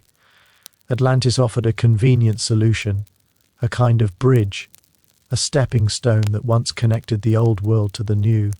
The Atlanteans could have been descendants of Noah, settling the island and later spreading into the Americas before the land sank beneath the sea. Everything fit again. The Bible remained whole. The Americas made sense. Everyone could relax. Except, of course, it wasn't true. We now know that the Americas were populated by people who migrated from Asia during the Ice Age, when a land bridge connected Siberia to Alaska. That movement happened over 15,000 years ago, perhaps even earlier. It had nothing to do with Noah or Atlantis or any flood myth. But none of that was known in 1552. People were working with limited information, trying to understand a world that had suddenly doubled in size. You can understand the appeal of Atlantis. It simplified things. It made the strange familiar. It turned an overwhelming mystery into a story with clean edges and satisfying answers. That impulse is deeply human. When reality becomes too strange, we reach for stories that smooth it out. Your blankets probably feel heavier now, the room settling into darkness. That's all right. The world became very large in the 1500s. It's natural to want to feel small and safe sometimes. As you rest, imagine those Spanish ships approaching the Caribbean, sailors staring at land after weeks of empty ocean, not knowing whether they had reached China, India, or somewhere else entirely. They had no idea they were about to ignite centuries of debate. That a man in a toga, writing 2,300 years earlier, had told a story that would suddenly feel urgent again. Plato couldn't have known about the Americas. He didn't know they existed. Or did he? That question would linger for the next 500 years. Some people would spend their fortunes trying to answer it. Others would spend their reputations. A few would spend their entire lives. But that comes later, when we meet the believers and the skeptics, the scientists and the dreamers. When we meet the one man who would shape the modern idea of Atlantis more than anyone since Plato himself. He was born in Philadelphia in 1831. He would become a congressman, a farmer, a writer. He would fail at almost everything he tried, and then much later he would write a book that changed everything. But not yet. For now, there is only the slow rocking of ships and the endless blue of the Atlantic hiding its secrets beneath the waves. Whatever lies down there has been waiting a very long time. It can wait a little longer. So can you. Rest now. Let the story drift, like a ship at anchor. We're not done yet. Not even close. For the next 2 centuries, people became quietly obsessed with Atlantis. Not in a frantic way, more in a steady, scholarly enthusiasm. The Renaissance had reopened the ancient texts. The age of exploration had revealed a world far larger and stranger than anyone had imagined. And now scholars across Europe began asking a simple question. If Atlantis was real, where exactly was it? Because if Atlantis existed, it had to be somewhere, and finding it would be the discovery of the age. The Spanish theory placed it in the Americas, and for a time, that idea held. But as knowledge of Native American civilizations grew, the fit weakened. The Aztecs, Maya, and Inca were remarkable, but they didn't match Plato's description closely enough. The technology differed, the timelines didn't align, the geography felt wrong. So scholars began to look elsewhere, and by elsewhere they meant everywhere. Sweden, Morocco, the Sahara Desert, the North Sea, Ireland, Antarctica. Almost every region of the world was proposed at one point or another. If someone had a personal theory about ancient history, they could usually find a way to connect it to Atlantis. The name became a canvas onto which people projected their ideas. The most ambitious of these early theorists was a Swedish polymath named Olof Rudbeck. He was not a simple man. He was a professor at Uppsala University, an anatomist who discovered the lymphatic system, an architect who designed buildings, a musician who composed works of his own, a botanist who founded one of Europe's first botanical gardens. And in 1679 he published the first volume of a book that would consume the rest of his life. The book was called Atlantica, and in it, Rudbeck argued, at great length, that Sweden was the original Atlantis. It sounds strange now, almost playful. Sweden, with its long winters, dark forests, and frozen seas, does not immediately bring to mind a lost paradise filled with elephants and endless harvests. But Rudbeck was ready for that reaction. He had an explanation for everything, and he delivered those explanations calmly, methodically, page after page. Plato, he reminded his readers, said Atlantis lay beyond the Pillars of Hercules. Most people assumed that meant the Strait of Gibraltar. Rudbeck disagreed. The Pillars of Hercules, he said, were simply a Greek phrase for the edge of the known world, and to ancient Mediterranean peoples the frozen north was certainly the edge of everything they knew. From that perspective, Atlantis wasn't in the Atlantic Ocean at all. It was in the Baltic Sea. More precisely, it was Sweden. The concentric rings of land and water described by Plato. Rudbeck pointed to areas near Uppsala, where natural geological features formed roughly circular patterns. Not perfect, perhaps, but close enough. As for the elephants Plato mentioned, Rudbeck suggested exaggeration, or climate change, or animals that once lived there and later disappeared, details he believed could always be explained. The advanced civilization that ruled the ancient world fit perfectly into his vision. Rudbeck claimed that the ancient Swedes had colonized Greece, Egypt, and much of the Mediterranean. The gods of classical mythology were not gods at all, but Swedish kings whose deeds had grown larger with time. Odin was Atlas, Thor was Hercules. The Greek pantheon, he argued, was simply Norse mythology wearing foreign names. He devoted 4 massive volumes to this idea, more than 2,500 pages. It was not a casual argument, it was a life's work. And to his credit, Rudbeck did not rely on vague claims alone. He gathered evidence, or what he believed to be evidence, linguistic comparisons, archaeological surveys, geographic measurements. He created charts showing how Swedish words supposedly connected to Greek and Hebrew roots. He carefully mapped the land around Uppsala and compared it to Plato's descriptions. Some of his techniques were surprisingly modern. He carried out what may have been the first archaeological excavation in Swedish history, digging into burial mounds to examine their contents. He spoke with local farmers about ancient place names and traditions. He collected folk songs, hoping they preserved distant memories of Atlantis itself. The problem was not effort, the problem was direction. Rudbeck began with the conclusion he wanted and worked backward. Every unclear fact became confirmation, every gap in the historical record became an invitation to speculate, and the sheer volume of material he produced made it difficult to challenge. Who had the time to verify thousands of pages of claims?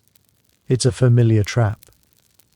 Stack enough questionable evidence together, and it starts to feel convincing simply because of its weight. Strangely enough, in Sweden, the book was embraced. Rudbeck became a national hero. His work fed Swedish pride at a time when Sweden was a major European power, controlling territory across the Baltic and into parts of Germany and Poland. Why shouldn't Sweden also be the cradle of civilization? King Charles VI endorsed the theory. The intellectual establishment supported it. For a generation or two, Swedish schoolchildren learned that their ancestors had founded Western civilization itself. Outside Sweden, reactions were cooler. Scholars elsewhere pointed out the obvious flaws. The linguistic connections were imaginative but selective. With enough creativity, any 2 languages can be linked. The archaeological record did not support the existence of a prehistoric super-civilization in Scandinavia, and the entire project felt uncomfortably close to nationalism disguised as scholarship. Still, Rudbeck left behind something important, a pattern. Take Plato's account. Choose a real place that vaguely matches part of the description. Explain away everything that doesn't fit. Declare success. It's a pattern that would be repeated many times over, long after Atlantica faded from serious consideration. While Rudbeck was reshaping Atlantis in Sweden, a very different mood was settling over France. By the 1700s, the Enlightenment was in full force. Thinkers like Voltaire were questioning everything: tradition, religious authority, inherited wisdom. If something couldn't be supported by reason and evidence, it was likely nonsense. Atlantis, to most Enlightenment thinkers, fell squarely into that category. Voltaire mocked Atlantis believers openly. He compared the search for the lost island to the search for El Dorado or the fountain of youth. Entertaining stories, he said, but nothing more. Plato had written a philosophical parable about power, corruption, and ideal societies, and people had misunderstood it for centuries. In his philosophical dictionary, Voltaire made a sharp point. If Atlantis had truly existed, if it had traded with Egypt, Greece, and other ancient cultures, there should be traces of it elsewhere. Other texts, other traditions, physical remains, something.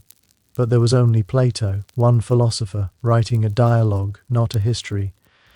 The Scottish philosopher David Hume went further, laying down principles that would quietly undermine most Atlantis theories. Extraordinary claims, Hume argued, require extraordinary evidence. The more unlikely a claim sounds, the stronger the proof must be. Which was more plausible? That a vast island civilization existed, ruled by god-descended kings, sank in a single day and left no trace? Or that a philosopher invented a story to illustrate moral and political ideas? One explanation demanded far fewer violations of how the world normally works. A continent-sized island destroyed overnight. A timeline reaching 9,000 years before recorded history. A single source filtered through unnamed Egyptian priests. It was, by Hume's standards, an extraordinary claim, supported by very thin evidence. Other Enlightenment thinkers agreed. Immanuel Kant treated Atlantis as a myth when he mentioned it at all. Aristotle's ancient dismissal still carried weight. The absence of corroborating evidence spoke loudly. The allegorical structure of Plato's story was obvious to trained readers. For serious scholars, the case seemed closed. But skepticism has a weakness. It's not very exciting. Saying Atlantis was probably just a story doesn't inspire expeditions or sell books. It doesn't give nations heroic origins or explorers grand destinies. So even as reason gained ground, Atlantis never disappeared. It simply changed shape.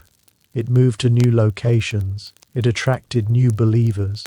And in some ways it grew stranger than ever, drifting patiently through the centuries, waiting for the next generation to find it again. In 1737, a French scholar named Philippe Bouachet offered a calmer, more measured idea. He suggested that Atlantis had once existed on a vast plateau in the middle of the Atlantic Ocean. Bouachet had been studying the scattered depth measurements sailors collected as they crossed the sea. These soundings showed that the Atlantic was not uniformly deep. There were ridges and shallower regions where the ocean floor rose closer to the surface. Bouachet wondered quietly and carefully if those shallow areas had once been land. What if Atlantis had been a real place, slowly submerged over time by natural geological forces? For his era, this was not an unreasonable thought. Bouachet didn't have accurate maps of the seafloor. No one would for another 2 centuries. He worked with incomplete information, bits of data gathered by sailors dropping weighted lines into the depths.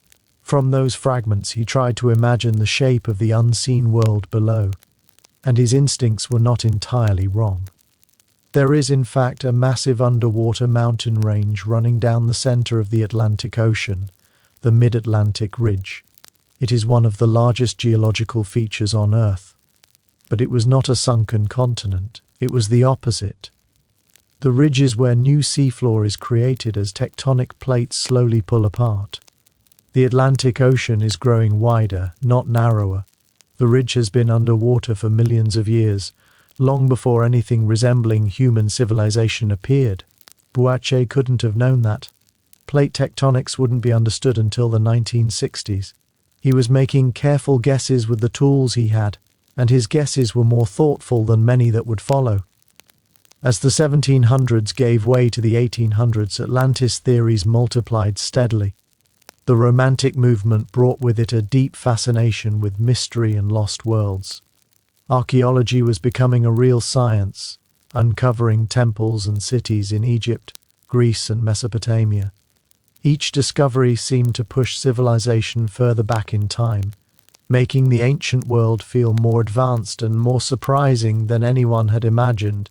If Egypt had once been greater than expected, perhaps there had been something even older, something that came before Egypt, a civilization that taught others and then vanished. It was an alluring idea, and it created demand. By the mid-1800s, books appeared arguing that Atlantis had been located almost everywhere: the Crimea, Nigeria, the Caucasus Mountains, Brazil. Each author had their own evidence, their own linguistic coincidences, their own interpretation of Plato's words. Very little of it was rigorous, most of it faded away within a generation, but it kept Atlantis alive, circulating, reshaping itself with each retelling. Slowly, the stage was being prepared. All the fragments were there, waiting for someone to gather them up, someone who could synthesize speculation into a single, compelling story. Someone with political instincts, rhetorical skill, and a talent for persuasion. Someone who would transform Atlantis from an academic curiosity into a cultural obsession. He was born in Philadelphia in 1831. His name was Ignatius Loyola Donnelly. Nothing in Donnelly's early life suggested he would become the most influential Atlantis writer since Plato. His father was a doctor who died when Ignatius was still young. His mother ran a pawn shop to support the family. Donnelly trained as a lawyer, passed the bar in Philadelphia, and by his mid-20s had already gained a reputation for ambition and for misfortune. In 1856, Donnelly moved west to Minnesota with a partner to found a utopian community. They called it Nininger City. The idea was simple and hopeful: build a perfect settlement on the frontier, sell land to settlers, and prosper together. Then the panic of 1857 arrived. The economy collapsed. Settlers stopped coming. Nininger City never grew beyond a few hundred residents. Donnelly was left owning land no one wanted in a town that would never become what he imagined. Many people would have taken the hint and changed course. Donnelly ran for office. He won election as lieutenant governor of Minnesota in 1859. During the Civil War, he was elected to Congress, where he served 3 terms in the House of Representatives. He became known as a passionate speaker and a champion of progressive causes. He supported homestead rights, fought monopolies, and argued for fairer treatment of Native Americans. He was, by most accounts, very good at politics, the kind of man who could hold an audience for hours and make them feel part of something larger than themselves. In Congress, Donnelly's speeches were printed in newspapers across the country. He spoke for farmers and laborers. He challenged railroads and banks. He earned the nickname the Sage of Nininger, a title he wore proudly even though Nininger itself remained mostly empty lots and unfulfilled dreams. Donnelly saw himself as a truth-teller, an outsider who understood realities the establishment preferred to ignore. But politics is rarely kind to outsiders. Donnelly made enemies. His sharp words and sharper accusations followed him for years. He accused other politicians of corruption and was accused in return. Lawsuits piled up, money drained away, reputations frayed. By 1870, his political momentum had stalled. He tried repeatedly to return to Congress and failed. He sought appointments and was passed over. The Republicans moved on. The Democrats never fully trusted him. He found himself without a political home. So he tried other paths. He started a newspaper. It failed. He tried farming seriously. The weather refused to cooperate. He ran for office under third-party banners: the Greenback Party, the Anti-Monopoly Party, the Farmers' Alliance. None of it quite worked. He came close, but never close enough. And somewhere amid all that frustration, through long winters on the Minnesota prairie with little to do but read and think, Donnelly turned to writing. His first major book was a scientific treatise, arguing that the ice ages were caused by a comet striking the Earth. It sold reasonably well. It received some attention. Nothing extraordinary. But Donnelly was learning how to shape an argument for a general audience, learning how to take complex ideas and make them feel urgent, dramatic, and meaningful. He was discovering the skill that would finally give him what politics never quite did: a lasting audience and a story the world was ready to believe, learning how to create the quiet impression that he was revealing truths buried just beneath the surface, truths that powerful institutions had overlooked, misunderstood, or simply ignored. Over time, Donnelly became skilled at that tone, the calm certainty of a man who believed he was seeing patterns others had missed. And so, in the winter of 1881, sitting alone in his farmhouse in Minnesota, surrounded by shelves sagging with books and stacks of handwritten notes, he turned his attention to Atlantis. He was 50 years old by then. A lifetime had already passed. He had failed in real estate, watched his utopian town dissolve into nothing more than empty land and unpaid debts. He had risen high in politics, spoken before crowds, shaped laws, and then been pushed aside, left behind as parties changed and alliances hardened. The great ambitions of his youth had narrowed into long, quiet evenings and cold prairie nights. But even now, even after all of that, he still knew how to tell a story. The farmhouse was still. Outside, the Minnesota winter pressed in gently, snow softening the world, muffling sound. Inside, the lamplight glowed steadily as Donnelly wrote, page after page, sentence after sentence. He did not know yet that he was building a mythology that would outlive him by more than a century. He was simply working, carefully and patiently, shaping ideas into words. Your breathing has likely slowed by now. The room you are in feels calmer than it did before. That is the night settling in, folding itself quietly around you. There is something soothing about standing at the edge of a change, that moment when nothing dramatic is happening yet, when the story has paused between one state and another. Donnelly at his desk, the ink drying, the pages piling up, the world outside asleep. For now it is enough to rest in that in-between moment. The darkness is gentle, the story is not going anywhere. Atlantis, after all, waited 9,000 years for someone to remember it properly. A few more minutes make no difference at all. Donnelly's book was published in 1882. Its full title was Atlantis, the Antediluvian World. Nearly 500 pages long, it was dense with maps, charts, diagrams, linguistic tables, and citations drawn from every ancient source Donnelly could find. It was not a light or casual read. And yet, when it appeared, it landed with surprising force. Within just a few years, the book went through dozens of printings. It was translated into multiple languages, copies crossed oceans, prime ministers and princes read it, scientists and scholars debated it. Ordinary readers bought it, took it home, and stayed up late turning its pages, convinced they were witnessing the solution to the greatest mystery of ancient history. The audience it reached was broader than anyone expected. William Gladstone, the Prime Minister of Britain, read the book and found it fascinating. He wrote directly to Donnelly, praising the research and asking questions.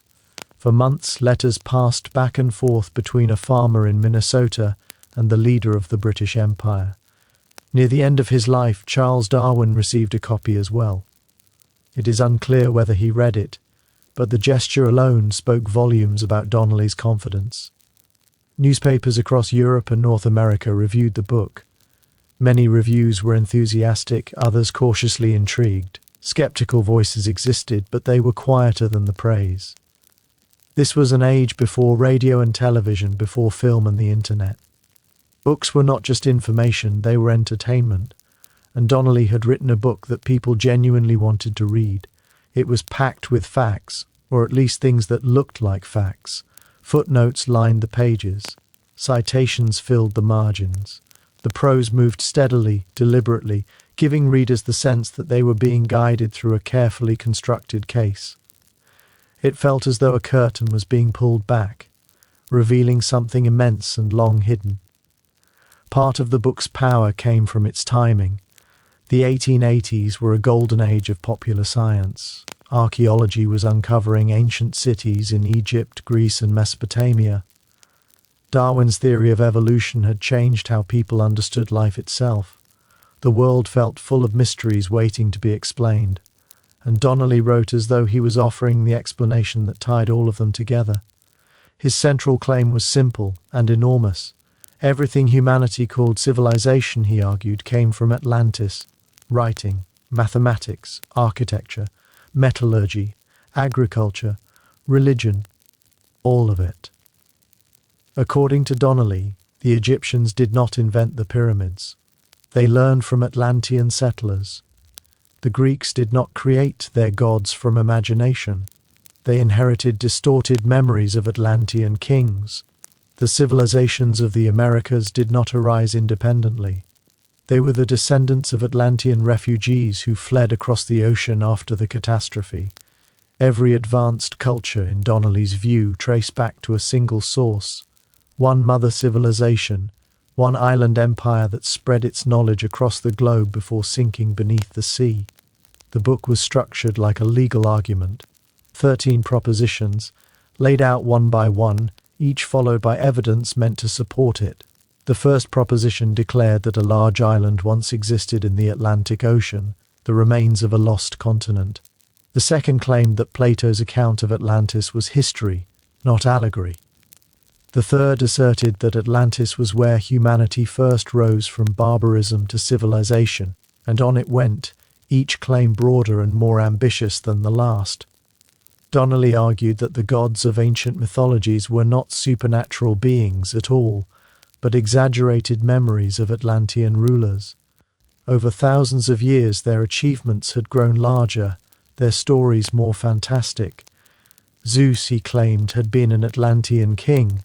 So had Odin, Osiris, Baal, Indra, all echoes of real leaders who once ruled a global empire. He insisted that writing itself began in Atlantis, that alphabets spread outward from there to Egypt, Phoenicia, Greece, and even the Americas.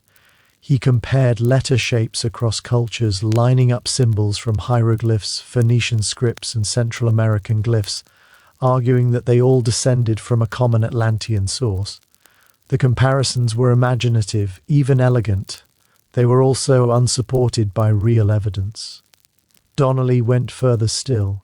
He proposed that Atlantis was the original Garden of Eden, that the biblical flood preserved a cultural memory of its destruction, that somewhere deep in the human subconscious, humanity remembered a lost paradise beneath the waves. It was a single theory meant to explain everything, a grand, unified vision of human history, and Donnelly supported it with enormous confidence. Some of his evidence was legitimate. He cited real archaeological discoveries. He referenced authentic ancient texts. He pointed out genuine similarities between distant cultures that scholars were still struggling to explain. Other parts were deeply flawed. Linguistic connections invented out of thin air, sources misunderstood or selectively quoted, contradictory evidence ignored entirely. But to most readers it all looked the same. Everything was presented with the same calm authority, the same scholarly tone. Footnotes gave it weight, bibliographies gave it credibility, and some of the questions Donnelly raised were, in fact, reasonable ones. Why did civilizations on opposite sides of the Atlantic build pyramids? Why did flood myths appear in so many cultures? The story of Noah, the tale of Gilgamesh, and countless others scattered across the ancient world. As readers drifted through these questions, guided by Donnelly's steady voice, it became easy to stop asking where evidence ended and imagination began, easy to let the theory settle gently into place, easy to believe that perhaps, long ago, something truly had been lost beneath the sea, and so the idea of Atlantis, no longer just a footnote in Plato, settled quietly into the modern imagination, where it would remain, patient, distant, and waiting. The Greeks had Deucalion, the survivor of a great flood sent by the gods. Native American cultures told their own quiet stories of waters rising and worlds ending. Hindu mythology spoke of vast floods that reset the age of humanity. The pattern appeared again and again, spread across continents and centuries. It felt almost universal. And once you started noticing it, it was hard to stop noticing other similarities as well. Sun gods appeared in distant cultures that had never met.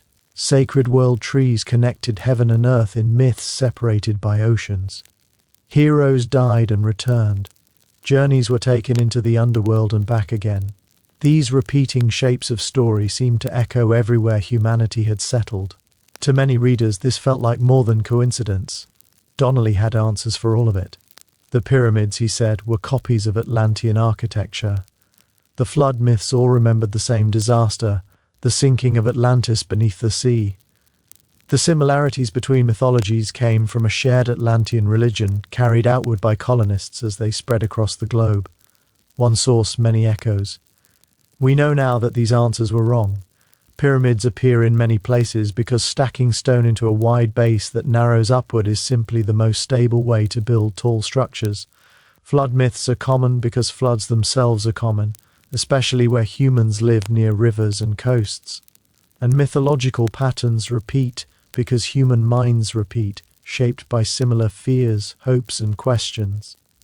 But in 1882, those explanations did not yet exist. Archaeology was still finding its footing. Anthropology was in its infancy. The tools to trace human migrations, genetic lineages, and cultural diffusion had not yet been invented. There were gaps everywhere, and Donnelly filled those gaps with confidence, speculation, and imagination. His description of Atlantean society was rich and detailed. He imagined a civilization that had mastered bronze and iron, while much of the world still relied on stone. A people who understood astronomy and navigation long before others looked seriously at the stars. A trading empire whose ships crossed oceans, touching every known shore. He described their cities, their government, their religion, and their far-flung colonies in Egypt, Greece, Mexico, and Peru. It was an entire world built from fragments and inference, and Donnelly placed it carefully where Plato had said it belonged, in the Atlantic Ocean. Specifically, he pointed to a long underwater plateau running down the middle of the ocean, the same feature that earlier thinkers had noticed when looking at scattered depth measurements. Donnelly argued that this ridge was the remnant of a sunken continent. Its highest mountains, he claimed, still broke the surface as the Azores. If the Atlantic Ocean was somehow drained away, he suggested, the ruins of Atlantis would be visible there on the seabed. Temples, canals, perhaps even the bones of the Atlanteans themselves. It is worth pausing, quietly, to appreciate just how wrong this idea was. The mid-Atlantic ridge is not a drowned continent. It is a spreading center, a crack in the Earth's crust where molten rock rises and slowly pushes the continents apart. The Atlantic Ocean is growing wider, not swallowing land. The ridge has never been a continent, not within any time frame relevant to human history. But Donnelly did not know this. No one did. Plate tectonics would not be widely accepted until the 1960s. To Donnelly, the ridge looked like exactly what he needed, a sunken landmass in the right place. So he built his theory on it. And though that foundation would eventually collapse, the structure he built above it was impressive enough that people kept living inside it for decades. Donnelly also had a talent for the telling detail. He noted that bananas were cultivated on both sides of the Atlantic. Bananas, he pointed out, cannot survive long ocean crossings on their own. Someone must have carried them, that someone must have had ships, and those ships, he reasoned, must have come from somewhere in between. He pointed to the Basque language of Spain, a language with no known relatives. It does not fit neatly into the Indo-European family or any other recognized group. Donnelly suggested the Basques were descendants of Atlanteans, preserving fragments of their original language across millennia. He gathered legends from Ireland about a mysterious island to the west called High Brazil. Stories from Africa about lands beyond the sunset. Myths and rumors from anywhere that might possibly, maybe, refer to a lost land in the sea. Individually, each piece of evidence was weak. Plants can spread through birds or currents. Languages can become isolated for many reasons. Legends of magical islands are exactly what people invent when they stare at an empty horizon. But together, stacked across 500 pages, the effect was different. It began to feel overwhelming. Surely, readers thought, there must be something there. This is the quiet magic of pseudoscience. Quantity replaces quality. 100 weak arguments can feel more convincing than one strong one, simply because there are so many of them. Donnelly's book created a template that Atlantis enthusiasts would follow for the next century and beyond. Start with Plato. Add every ancient mystery you can find. Draw connections that professionals would reject. Present everything with unwavering certainty. The book also accomplished something more subtle. It made Atlantis feel possible, not like a fairy tale, but like a scientific problem waiting to be solved. Donnelly wrote as a researcher presenting conclusions, not as a storyteller spinning myths. His voice implied that Atlantis could be proven. Divers could explore the Azores.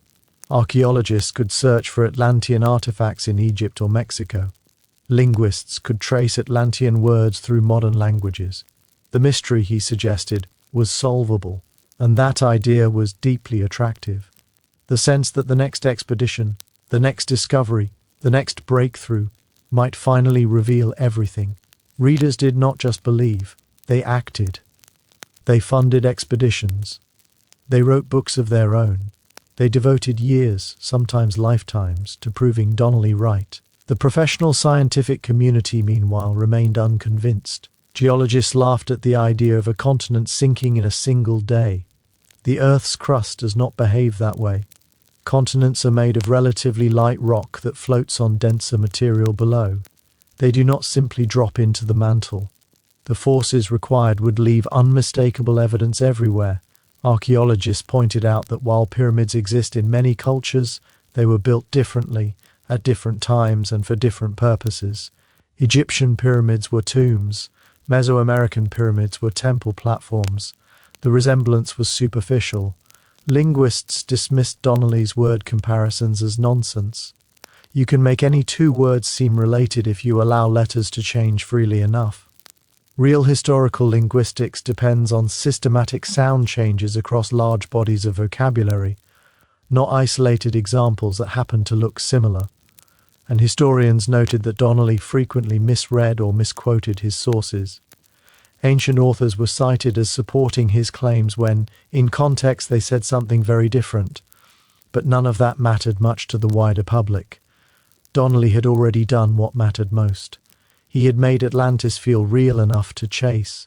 And once an idea reaches that stage, it becomes very hard to sink again. And when careful scholars went back to check Donnelly's original sources, they often found something unsettling. The passages he cited did not say what he claimed they said. Sometimes they said something entirely different.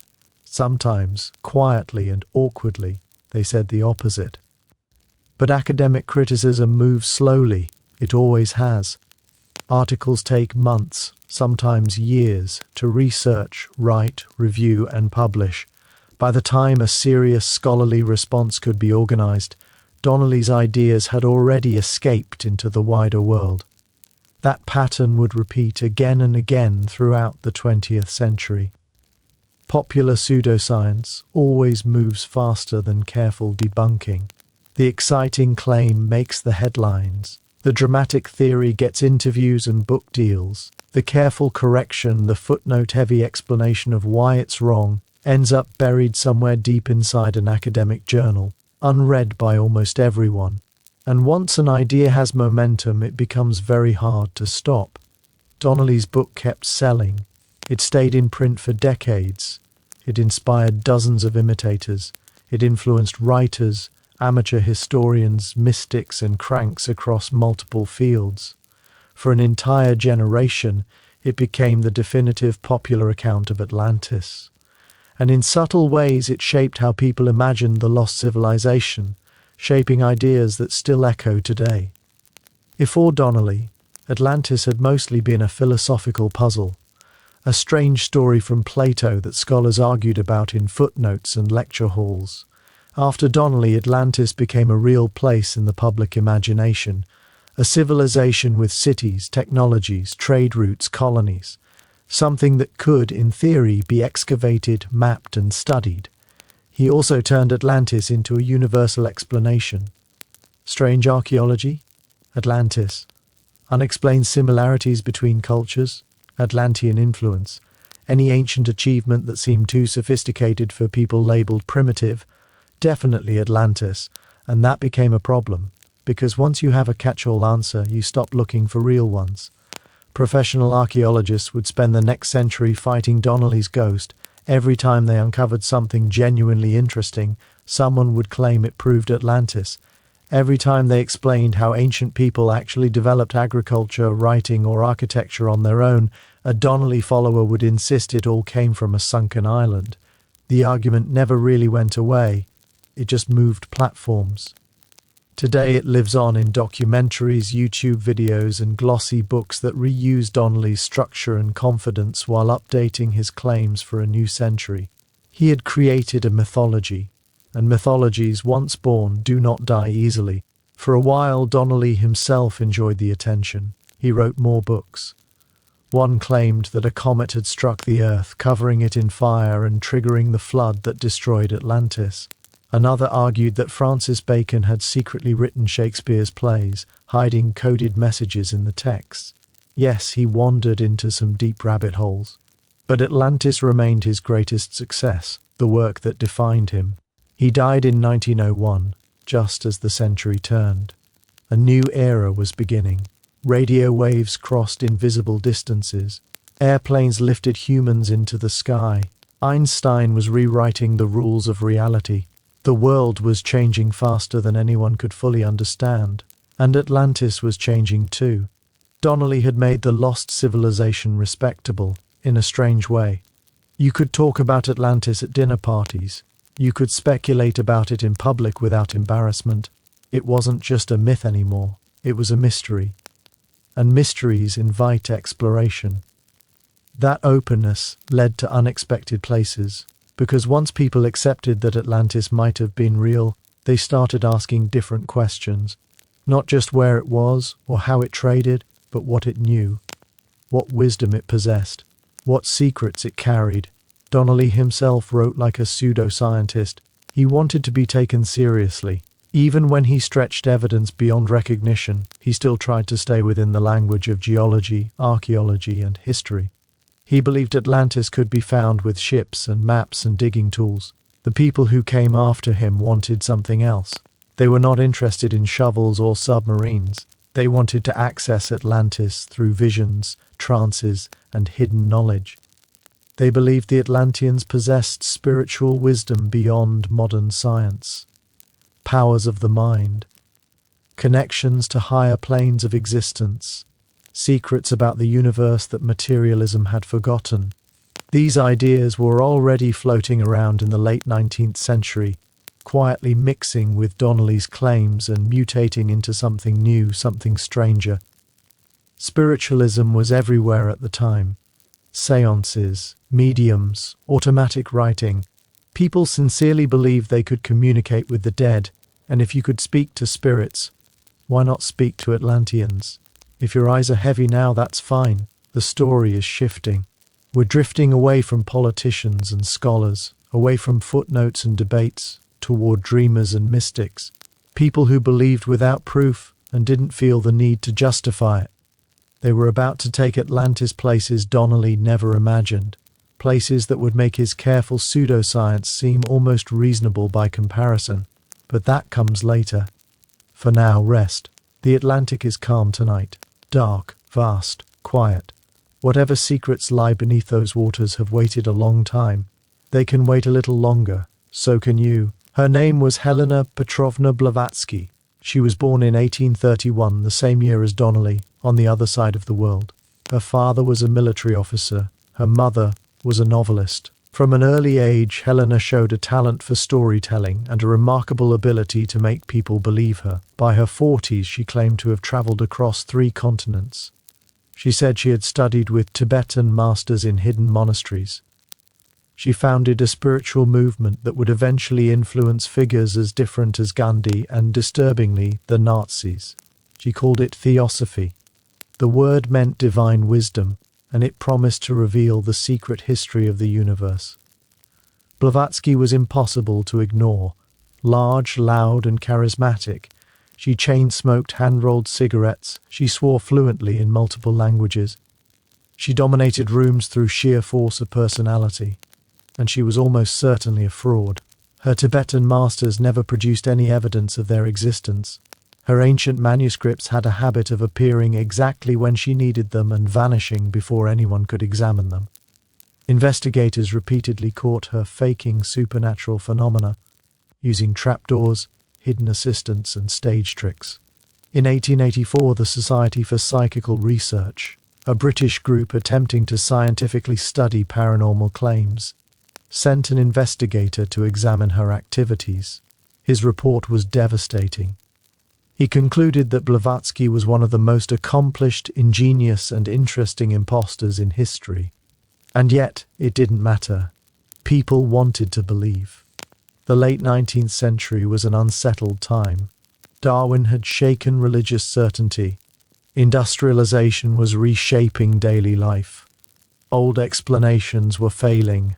New ones hadn't fully arrived. In that uncertain space, Atlantis was no longer just a lost island. It was becoming something else entirely. And that story is still unfolding.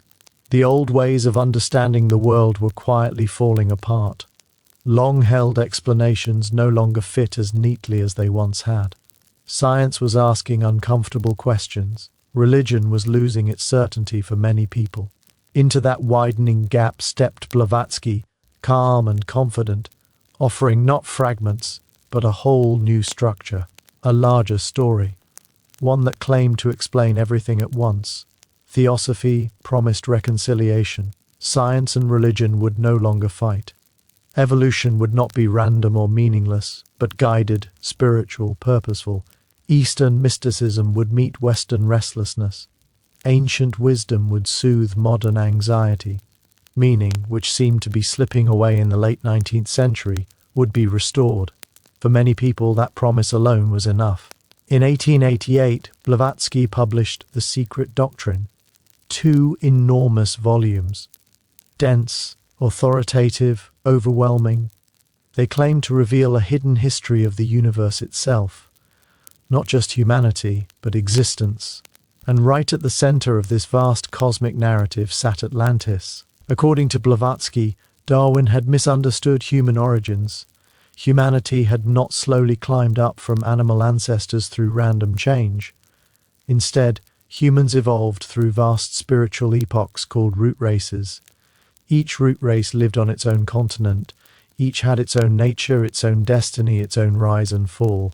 The first root race was barely physical at all. Ethereal beings inhabiting an ethereal land, more thought than flesh. The second root race became slightly more solid, still ghost-like by modern standards. The third were the Lemurians, living on a lost continent in the Pacific. They possessed psychic abilities but little intellectual development. The fourth root race were the Atlanteans, and Blavatsky's Atlanteans bore little resemblance to Donnelly's. Donnelly imagined skilled sailors and engineers. Blavatsky imagined something far stranger. Her Atlanteans were giants, towering beings said to reach 8 feet in height.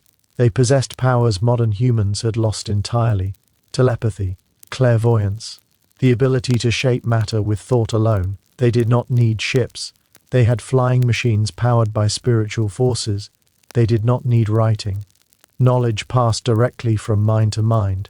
They did not worship gods because they communicated directly with higher beings on other planes of existence. This was not an Atlantis of stone and bronze. It was an Atlantis of crystals, energies, and invisible laws. Their technology was not mechanical. It was magical. Devices powered by crystals that drew energy from the cosmos.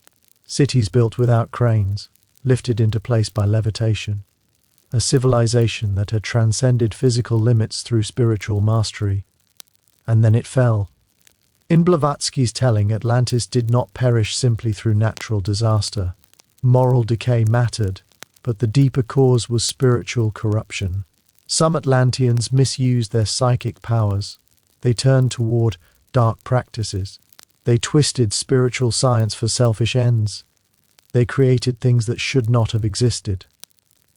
The destruction that followed was not just geological, it was karmic. The universe itself rejected Atlantis. The land could no longer remain in the physical world under the weight of its own imbalance, and so it sank, not merely beneath the ocean but out of harmony with existence itself. The survivors scattered across the world. Some traveled east, laying the foundations for Egypt and India. Others went west, becoming ancestors of civilizations in the Americas. They carried fragments of Atlantean wisdom with them, pieces of lost knowledge preserved through mystery schools and secret traditions. According to Blavatsky, these schools still existed, hidden, guarded, waiting for humanity to mature enough to receive their teachings again. And, conveniently, theosophy was presented as the key. Join the movement and you were joining a lineage that stretched back to Atlantis itself. You would gain access to the teachings that once powered flying machines and awakened minds, the wisdom that belonged to a civilization of near gods. It was a powerful promise. Thousands accepted it. Theosophy spread through Europe and America in the late 19th and early 20th centuries. Artists, writers, intellectuals, and spiritual seekers were drawn to it. People dissatisfied with rigid religion and cold material science. People who wanted mystery, wonder, a sense that reality held deeper layers just beyond ordinary perception. Like all movements, Theosophy fractured. After Blavatsky's death in 1891, disputes erupted over leadership and doctrine. Different factions formed. One of the most influential was led by a German thinker named Rudolf Steiner. Steiner began as a devoted theosophist, but eventually broke away. He felt Blavatsky leaned too heavily on Eastern traditions. He wanted a path rooted more deeply in Western spirituality. He founded his own movement, Anthroposophy. Steiner's Atlantis was even more elaborate. He claimed he did not rely on texts or speculation. He had developed clairvoyant abilities, he said, allowing him to perceive spiritual history directly. He accessed what he called the Akashic Records, a cosmic archive containing every event that had ever occurred. From these records, Steiner described Atlantis in extraordinary detail. The environment itself was different, the air thicker, mist-like, the land softer, more malleable, the boundary between waking and sleeping blurred. Atlanteans lived in a perpetual dream state, perceiving spiritual realities as naturally as we perceive physical objects. They did not think analytically. Logical reasoning, abstraction, calculation. These were undeveloped. Instead, they possessed direct intuitive knowing. Understanding without effort. They communicated with plants and animals. They sensed life forces flowing through everything. Their technology reflected this consciousness. Machines worked through living forces rather than mechanical ones. Vehicles powered by the growth energy of seeds. Tools that responded to mental intention. Everything organic, alive. Steiner delivered hundreds of lectures describing Atlantean society, its sub-races, its spiritual teachers, its temples, its gradual decline as material thinking replaced intuitive wisdom. He spoke not as a storyteller, but as a witness. This was not myth, he insisted, it was observation. Of course, no one could verify his claims. The Akashic records were accessible only to those with sufficient spiritual development, and conveniently, Steiner's visions could not be contradicted. It was the ultimate unfalsifiable position. I know because I can see what you cannot. Strangely, Steiner did not appear unhinged. He was articulate, disciplined, productive. He wrote dozens of books, delivered thousands of lectures, developed systems of education, agriculture, and medicine that people still practice today. His ideas, however questionable, had structure and seriousness. The room is very quiet now, the kind of quiet that comes late at night when thoughts slow and the edges of the world soften. Atlantis has drifted far from Plato's careful dialogue. It has become something vast and dreamlike, a mirror reflecting whatever people most want to believe. Let the story keep drifting. There is no need to hold on to every detail. Just rest with the slow movement of ideas across centuries, like tides, like breath. How do you reconcile that image with a man who claimed to personally witness Atlantean civilization through psychic vision? There are a few possibilities. Maybe he compartmentalized. Maybe he held different standards of truth for different areas of life. Practical matters on one shelf, spiritual vision on another. Maybe he genuinely believed what he was saying, had convinced himself so completely that the visions felt as real as memory. Or maybe, in the end, it doesn't actually matter.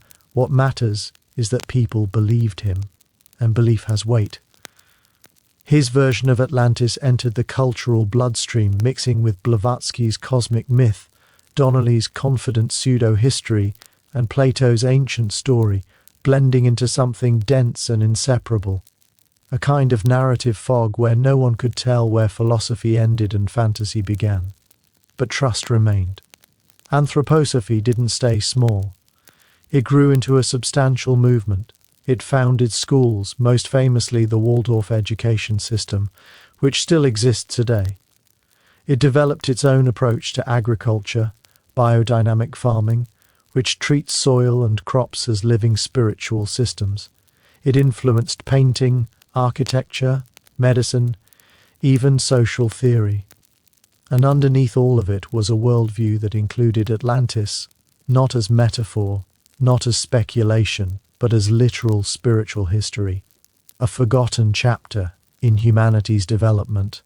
And while Steiner was lecturing across Europe, something even stranger was unfolding across the Atlantic.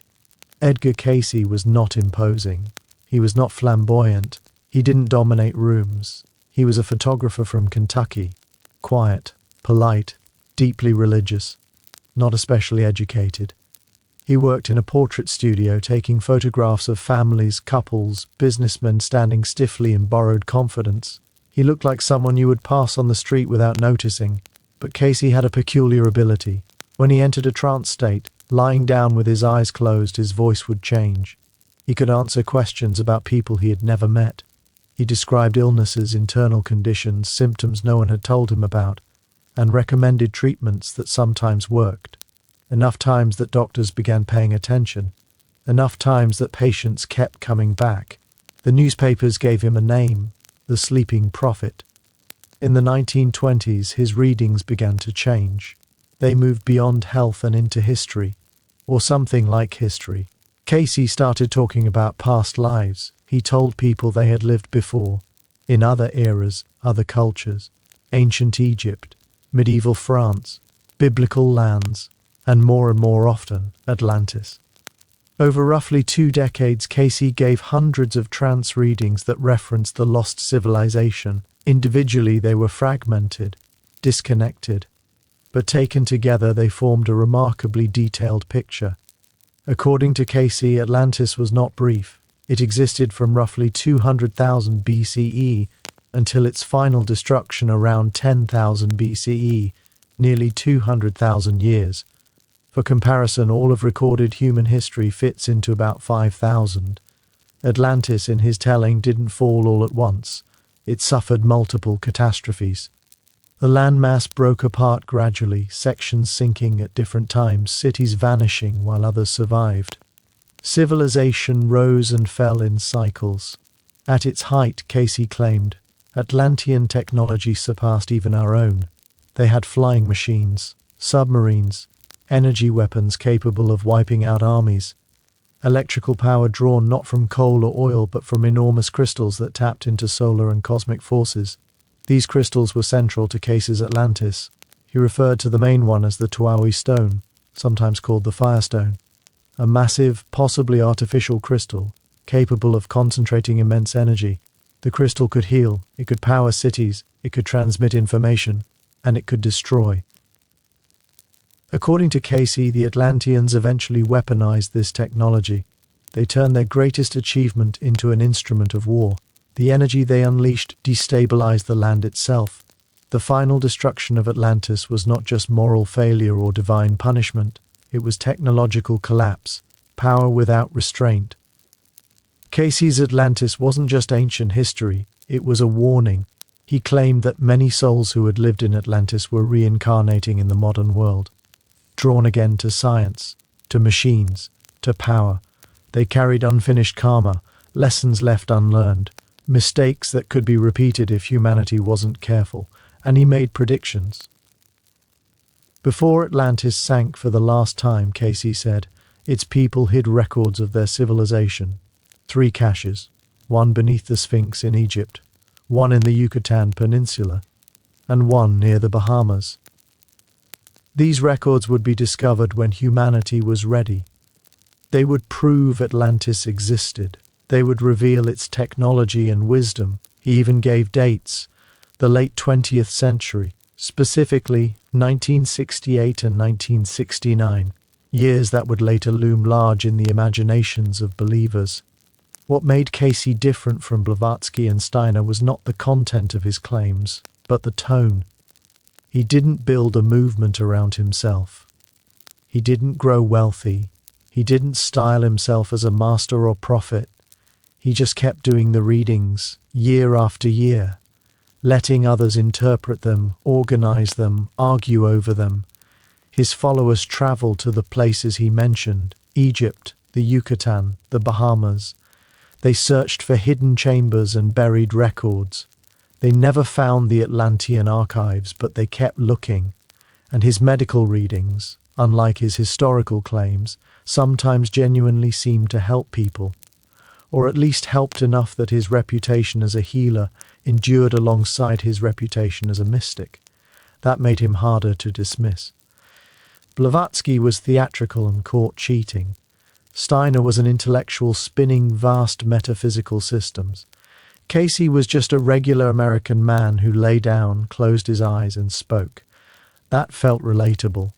Tibetan masters and cosmic libraries were abstract. A neighbor with a strange gift felt possible. Casey died in 1945. His followers compiled his readings into an enormous archive. The Association for Research and Enlightenment, based in Virginia Beach, still studies and promotes his work today. By the mid-20th century, Atlantis had been completely transformed. Donnelly's Atlantis was flawed but grounded. Pseudoscience, yes, but still reaching for archaeology, for maps, for evidence. The new Atlantean visions were something else entirely. Pure mysticism. Atlantis as spiritual truth. Atlantis accessible only through trance, clairvoyance, and hidden knowledge. Atlantis became a chapter in the evolution of the human soul. A cautionary tale carried across lifetimes, a warning about technology divorced from wisdom. And this was the version that soaked into popular culture. The crystals, the psychic powers, the advanced technology indistinguishable from magic, the spiritual fall that leads to annihilation. When Atlantis appears in movies, games, comics, and television, this is usually what you're seeing. Not Plato's philosophical allegory, not Donnelly's confident speculation, but the mystical Atlantis born from theosophy and its descendants, a place less about geography and more about longing, a lost world that reflects our fears, our hopes, and our unease about what we might become if we forget how to be careful with power. And now, just let the images fade. Let the voices grow quieter. Atlantis has sunk again, this time into imagination. The ocean is dark, the stories are still, and whatever lies beneath them can remain undisturbed a little longer. It's a long way from that quiet garden in Athens, where an old philosopher once told a story to make a point about politics and power. A very long way. Your eyelids are probably heavy by now, and that's exactly how it should be. Let them rest. There's no need to hold them open. The story doesn't mind if you listen with half a mind, or if it drifts gently into the background. The mystics saw Atlantis in visions, in trance states, in that soft, uncertain space between sleeping and waking, where the mind loosens its grip on ordinary reality and images float more freely. You're in a similar place now. The darkness behind your closed eyes, the steady rhythm of your breathing, the quiet weight of your body settling into the bed, the story moving slowly, calmly, somewhere between memory and dream. Atlantis lives down there now, not on any map, but deep in the collective imagination. In that strange place where history and mythology blur together, where facts soften at the edges and stories take on a life of their own. We're almost at the end of this journey. Almost. Just a few more gentle steps. Eventually, modern science entered the conversation, not with visions or trances, but with submarines and sonar, with satellite imaging, geology, archaeology, and hard evidence. In the 20th century, researchers went looking for Atlantis using the best tools they had. They scanned the oceans. They mapped the seafloor. They followed up on claims and rumors that had lingered for decades. And they did find something. Just not what anyone expected. You can rest now. The scientific expedition can wait. The ocean isn't going anywhere, neither is the mystery. Do you remember that prediction Edgar Cayce made? The one about 1968 and 1969 being important years for discoveries related to Atlantis? Well, something did happen in 1968. Not what his followers imagined, perhaps, but enough to set imaginations racing. A pilot named Robert Brush was flying over the shallow waters near Bimini, in the Bahamas. From the air, he noticed something unusual on the seafloor below him. A pattern, straight lines, rectangular shapes arranged in a way that looked almost deliberate, almost architectural. Nature usually prefers curves and chaos, not right angles and neat alignments. He told some friends, they told others, and before long, divers were slipping into the warm blue water to investigate what came to be called the Bimini Road. What they found was a line of large rectangular stones stretching for about half a mile along the ocean floor. The stones were limestone, some of them massive, resting side by side like paving slabs. To excited eyes, they looked like the remains of a road, or a wall, or the foundation of something long gone. The timing felt uncanny. Casey had said something would be found near the Bahamas around that exact period, and here it was. Right place, right time. His followers were electrified. This was it, they said. Proof at last. Vindication. The sleeping prophet had seen the truth, and now the truth was rising slowly from the sea. Expeditions followed. Divers measured the stones, photographed them, collected samples. Arguments broke out over what they were seeing. Some claimed to see tool marks. Others suggested there was a second layer beneath the visible stones, implying deliberate construction. A few even reported finding carved heads and artifacts nearby, though these objects tended to vanish before they could be carefully studied. The Association for Research and Enlightenment, Casey's organization, funded multiple expeditions. Psychics were brought in to dowse for additional underwater structures. Boats, divers, cameras, equipment, all focused on the same quiet stretch of ocean. The media loved it. Headlines hinted at ancient mysteries. Cameras followed divers as they swam slowly along the stone formation. For a brief moment, it felt like Atlantis might finally be stepping into the light. But when geologists examined the site, they saw something very different. The stones weren't carved, they weren't cut. They were beach rock, a type of limestone that forms naturally in shallow tropical waters. Over time, beach rock fractures along straight lines, breaking into rectangular shapes that can look surprisingly artificial. The Bimini Road wasn't a road at all. It was a natural geological formation, one that appears in many places across the Caribbean, though usually without the same attention or expectation. There was nothing special about it, scientifically speaking, except for the timing and the hopes people placed upon it. For believers, the geological explanation didn't matter. The Bimini Road became a permanent fixture in Atlantis lore. Books were written, documentaries filmed, more expeditions launched. The fact that mainstream scientists dismissed it as natural only reinforced the belief that something important was being ignored. Closed minds, academic arrogance. The story repeated itself again and again. Someone would find something unusual. Atlantis enthusiasts would declare it proof. Scientists would explain what it actually was. The explanation would be rejected. The belief would continue. It's tiring, in its own way, for everyone involved. But serious scientific investigation didn't stop. It just shifted focus. And the most compelling scientific engagement with the Atlantis question didn't come from the Atlantic at all.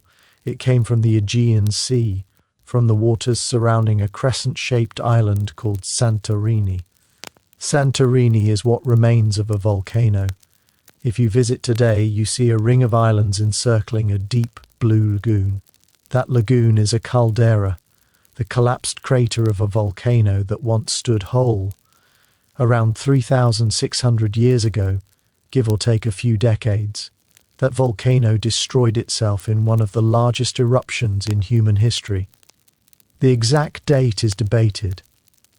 Dating ancient eruptions is difficult, but somewhere around 1600 BCE, Santorini exploded with extraordinary force. For comparison, Krakatoa's eruption in 1883 killed more than 36,000 people and was heard thousands of miles away. Santorini's eruption was likely 4 times larger, perhaps even more. The blast would have been visible from Egypt. Tsunamis would have slammed into coastlines across the eastern Mediterranean. Ash would have filled the sky, altering weather patterns for years. Crops would have failed. Trade would have collapsed. Entire societies would have struggled to survive. And nearby there was a civilization, sophisticated, wealthy, maritime, a culture that dominated the seas through trade and technology. and a civilization that seems to have declined sharply around the time of the eruption. The Minoans. We've mentioned them before briefly. Now they come into clearer focus. A Greek archaeologist named Spyridon Marinatos spent much of his career arguing that the Minoans and the catastrophe that struck them were the real historical inspiration for Atlantis. Marinatos was not a mystic, not a pseudo-scientist, not a visionary. He was a careful scholar, grounded in excavation and evidence, and his idea didn't involve sunken continents or psychic crystals. It involved a real place, a real disaster, and a real civilization whose sudden collapse might have echoed through memory and myth, slowly transforming into the story Plato told centuries later. But that part of the story can wait. For now, just rest. The sea is calm again, the ash has settled, and the past, like the tide, moves slowly, quietly, back into the dark. He was a serious scholar, director of the Greek Archaeological Service, a respected figure, careful with evidence, trained to be skeptical, not given to fantasy. And yet, even he had noticed something that wouldn't quite let him rest.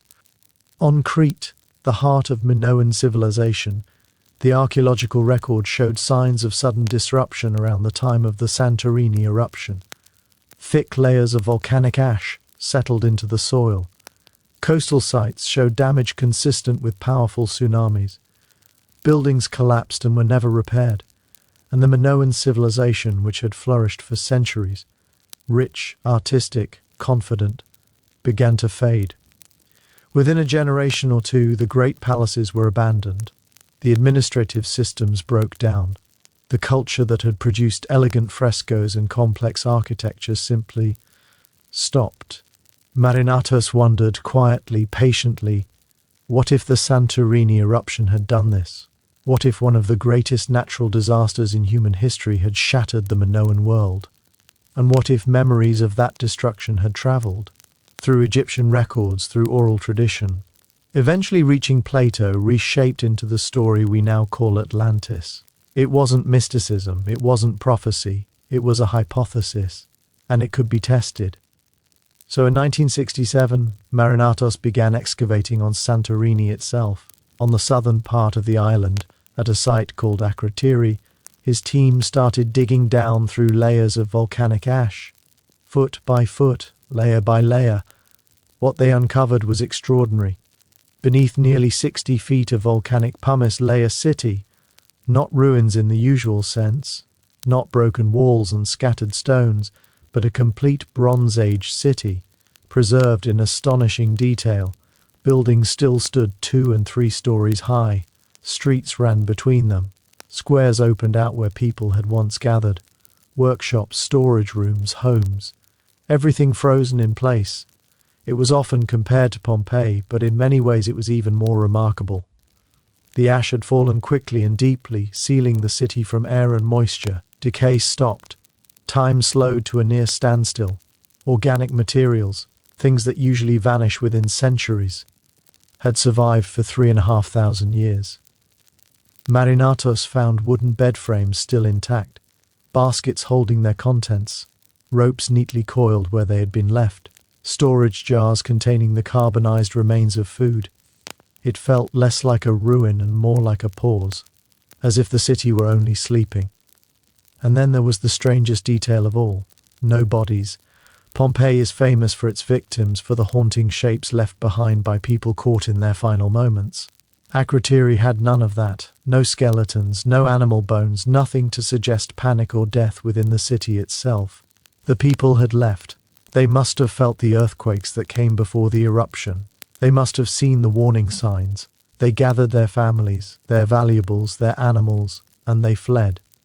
Where they went, we don't know. Whether they survived the tsunamis that followed, we can't say. But they were gone before the ash fell. That makes Akrotiri something rare. A snapshot of daily life, not of catastrophe. A city preserved as it was lived in. The sophistication was undeniable. The buildings had indoor plumbing, toilets flushed with water, drainage systems carried waste away.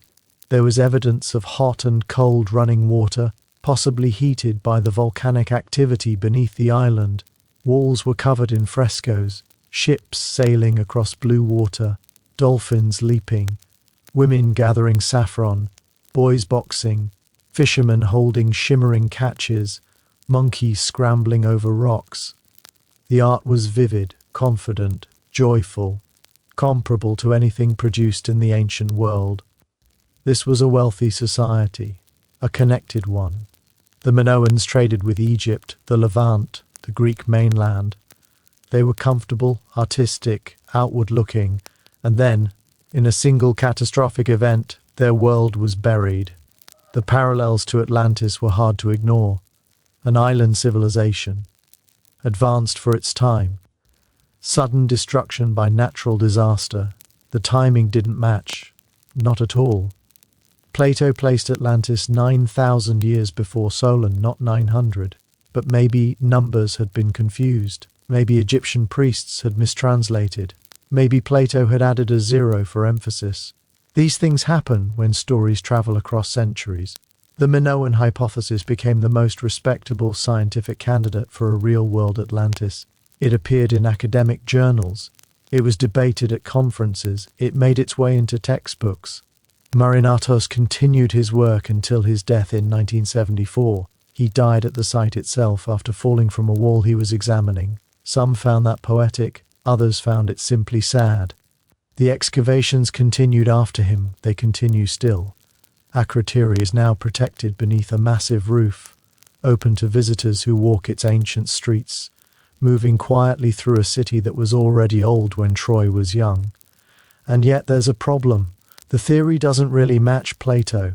Atlantis was supposed to lie beyond the Pillars of Hercules, out in the Atlantic Ocean. Santorini sits in the Aegean, in the opposite direction. Atlantis was said to be larger than Libya and Asia combined. Santorini, even before the eruption, was a small island, 10 miles across perhaps. Atlantis fielded enormous armies. There's no evidence the Minoans ever fought Athens. In fact, Athens itself barely existed during the Minoan period. To make the theory work, you have to assume Plato or his sources got almost everything wrong except one idea: an island civilization destroyed by catastrophe. At that point, what are you really saying? That Plato heard vague rumors of a volcanic disaster and invented the rest? It's possible, but it doesn't exactly strengthen Atlantis as historical memory. So scientists kept looking. Along the Spanish coast, in the Sahara, which some argued had once been underwater, in the Black Sea, where evidence of ancient flooding had been found, even Antarctica, where fringe theorists imagined an ice-free civilization long ago. Each location gathered supporters. Each had its evidence interpreted creatively. Each generated books, documentaries, conferences. Robert Ballard, the oceanographer who found the Titanic, turned his attention to ancient shipwrecks and submerged settlements. In the Black Sea, he discovered well-preserved wooden structures from the Bronze Age. Real communities drowned when sea levels rose after the Ice Age, real floods, real losses, and yet, still no Atlantis. The search went on, quietly, patiently, like waves moving across the seafloor. And for now, you don't need to follow it any further. The city sleeps beneath ash, the ocean rests above stone, and you can rest too. That was genuinely exciting in its own quiet way. Real archaeology, real submerged sites, clear proof that ancient communities had in fact been lost to rising waters as the climate changed and the ice melted. Fishing villages drowned slowly as shorelines crept inland, wooden structures preserved in dark, cold depths. A reminder that the past really does lie beneath the surface sometimes. But it still wasn't Atlantis. The settlements were small, modest, temporary, nothing like the vast imperial capital Plato described, with its rings of canals and monumental temples. These were ordinary people living ordinary lives near water, gradually displaced by forces they couldn't control. Tragic, yes. Fascinating, absolutely. But not the lost continent people were hoping for. Underwater archaeologists continued their work. They explored the Atlantic floor with sonar and submersibles. They mapped it carefully, patiently, mile by mile. They found underwater mountains and volcanic vents, strange ecosystems clustered around hydrothermal springs, creatures thriving without sunlight, landscapes that felt alien and ancient and beautiful. They didn't find cities, they didn't find temples, they didn't find anything that looked remotely like human construction. The Atlantic seafloor has been surveyed extensively since the 1960s, first by naval vessels during the Cold War, scanning the depths for submarines, then by research ships mapping geology, then by oil companies searching for drilling sites, then by telecommunications companies laying cables across the ocean floor. If there were ruins down there, real ruins, someone would have noticed by now. The seafloor tells its own story, and that story doesn't include sunken continents.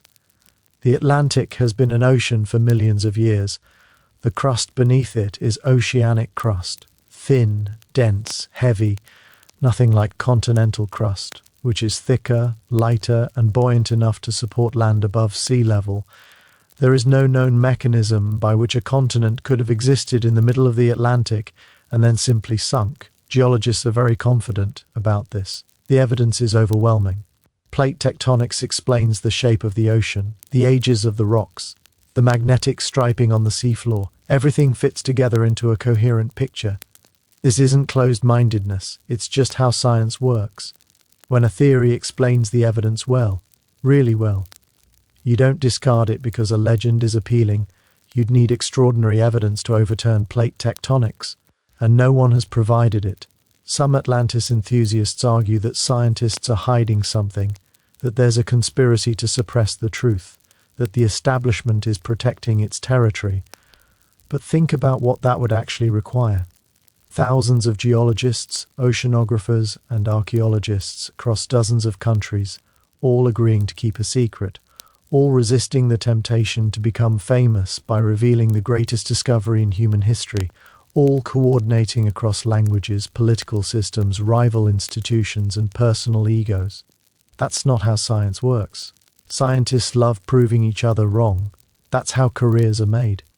If someone had real evidence for Atlantis, other scientists would rush to confirm it, not bury it. The simpler explanation, the calmer one, is that there's nothing there. And yet, absence of evidence isn't always evidence of absence. At least that's what people say. Maybe we haven't looked in the right place yet. Maybe Atlantis lies under the ice in Antarctica.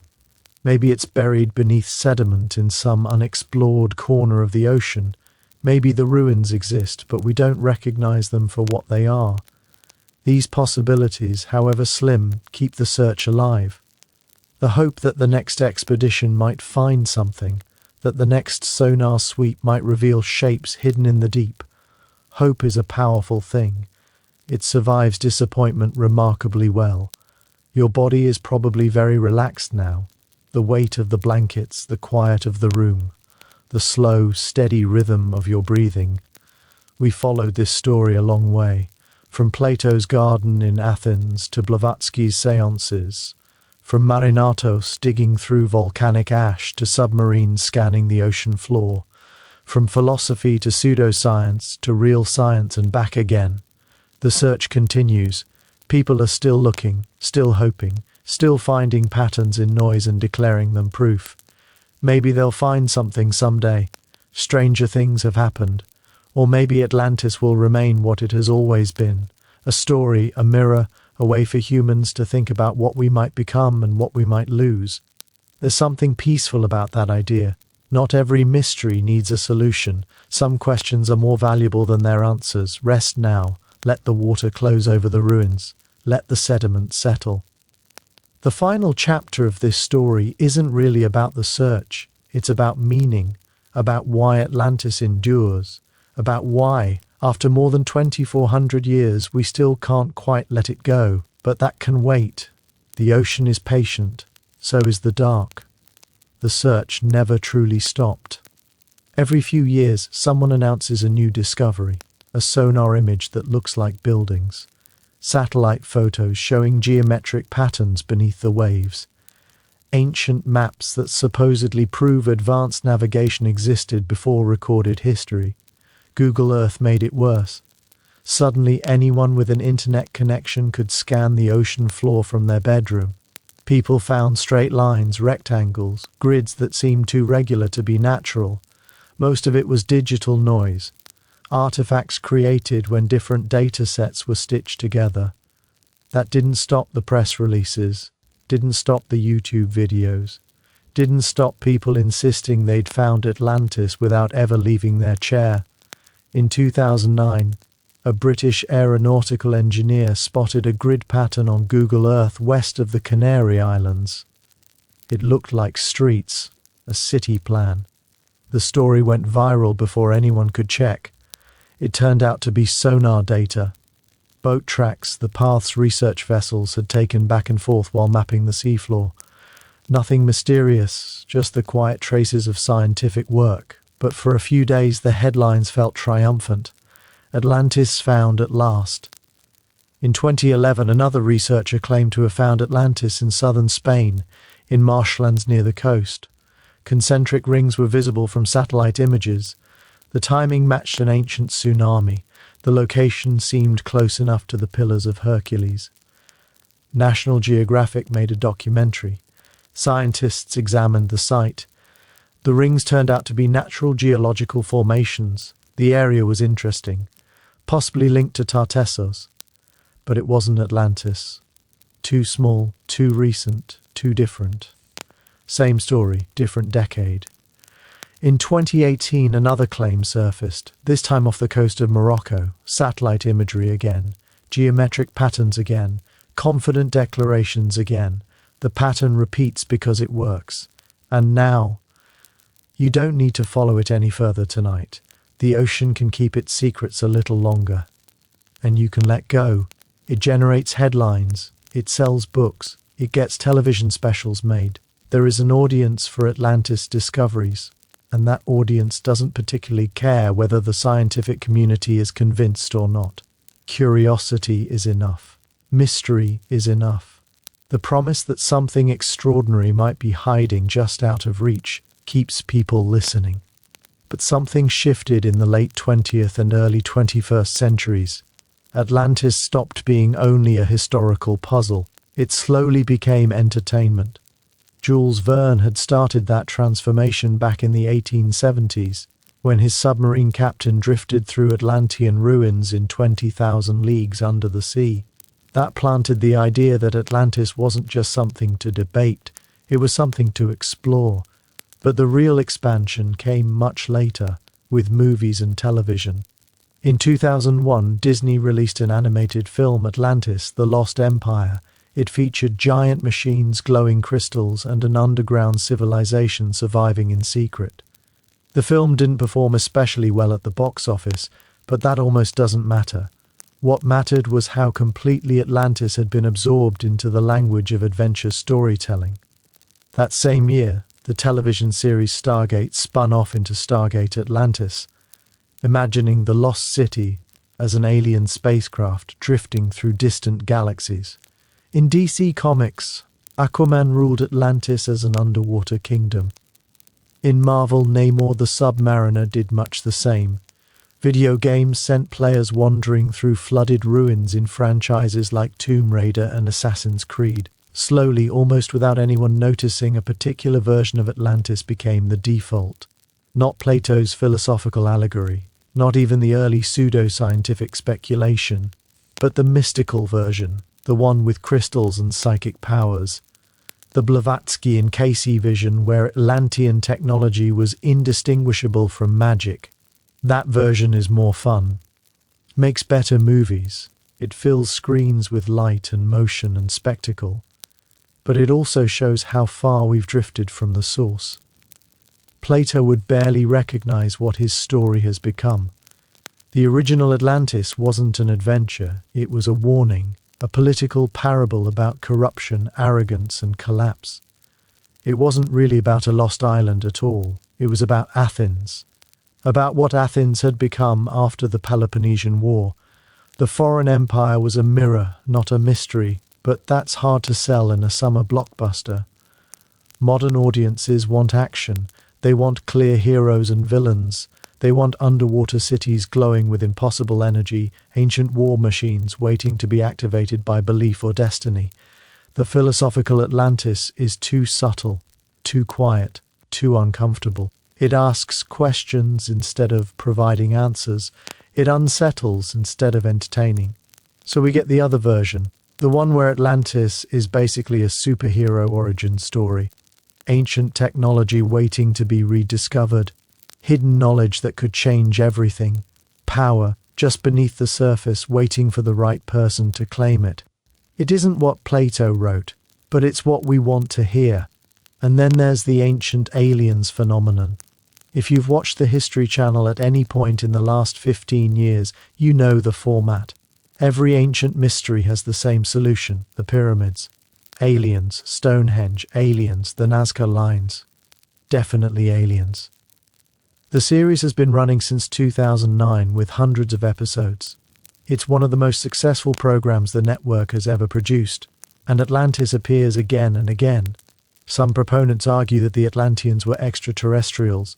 Others say they were humans given advanced technology by alien visitors. Crystal power sources, flying machines, impossible knowledge.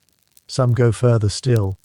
They claim Atlantis was a staging ground for alien colonization of Earth. That the Atlanteans were hybrids, part human and part extraterrestrial. That their destruction was the result of a cosmic conflict far beyond our understanding. The theories become wilder with every step. That's what happens when evidence no longer matters. There's no boundary, no point where speculation has to stop. If aliens could do one thing, they could do anything. The possibilities stretch on endlessly. There's no evidence for any of it. None. The ancient aliens idea requires ignoring almost everything we know about human history, and quietly it carries an insult, that our ancestors couldn't have accomplished extraordinary things on their own. You already know this. But millions of people watch these shows. They buy the books.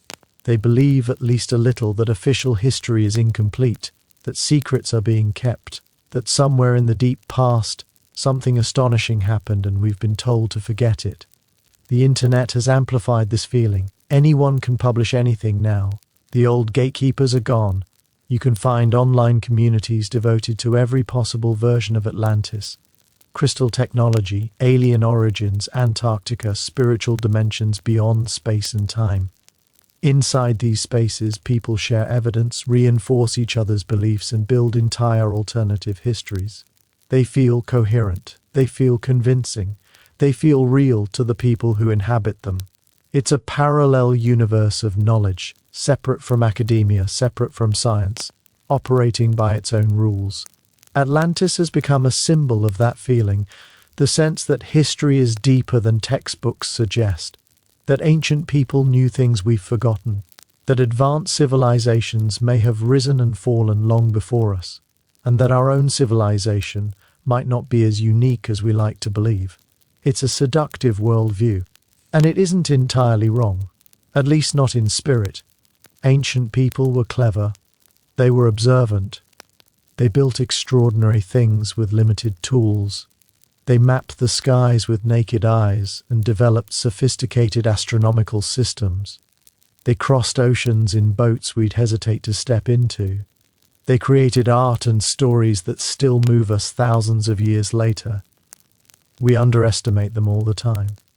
And every time archaeologists uncover something unexpected, something that suggests ancient societies were more capable than we assumed, it feeds that quiet suspicion. Maybe there's more we don't know. Maybe there are discoveries still waiting beneath the sand or the sea. Maybe Atlantis is one of them. Consider what the Egyptians actually accomplished.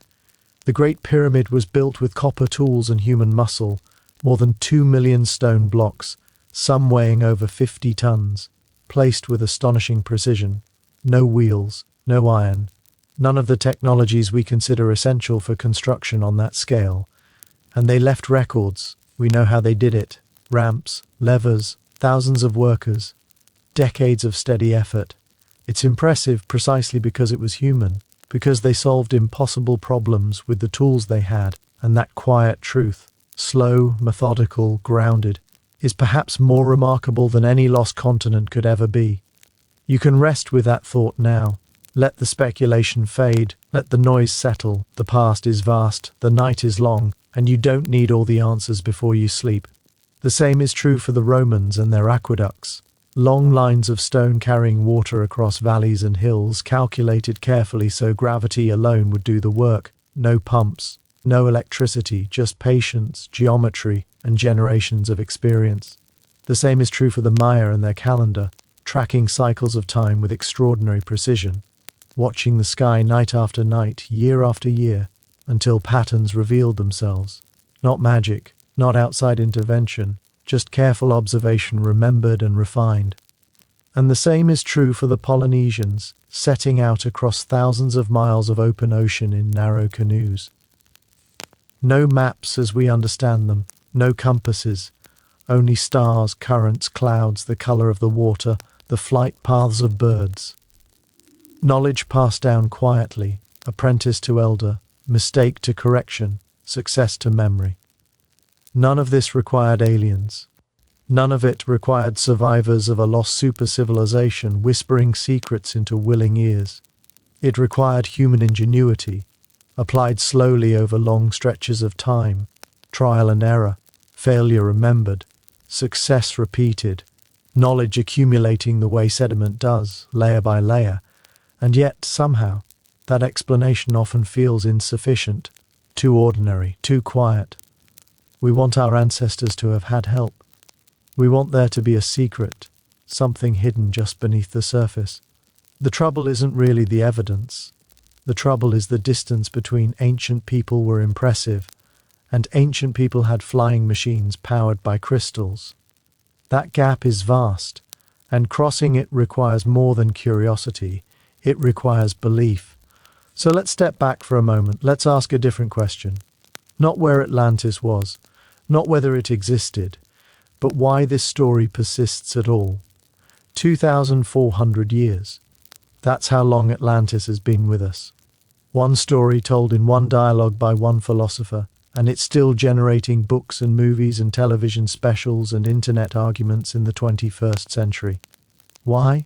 Part of the answer is simple. Humans love mysteries. We are pattern-seeking creatures, and an unsolved puzzle tugs at us, gently but insistently. We want to know. We feel incomplete when we don't. Uncertainty creates a kind of low-grade discomfort, and Atlantis sits right in the middle of it. It's the perfect mystery. Big enough to matter, old enough to feel romantic, plausible enough that it can't be dismissed entirely. Think about how many mysteries we've already solved. We know what causes lightning. We know how diseases spread. We can predict eclipses, explain rainbows, and read the code written into our own DNA. The world has grown smaller, more mapped, more explained. And yet, some questions resist that process. Some things don't yield neat answers. And those are the ones that draw us in most strongly, like moths to a flame. Atlantis survives partly because we need mysteries, because a world without them would feel flat and finished, because wondering all by itself is a kind of quiet pleasure. Another part of the story is the fantasy of lost knowledge.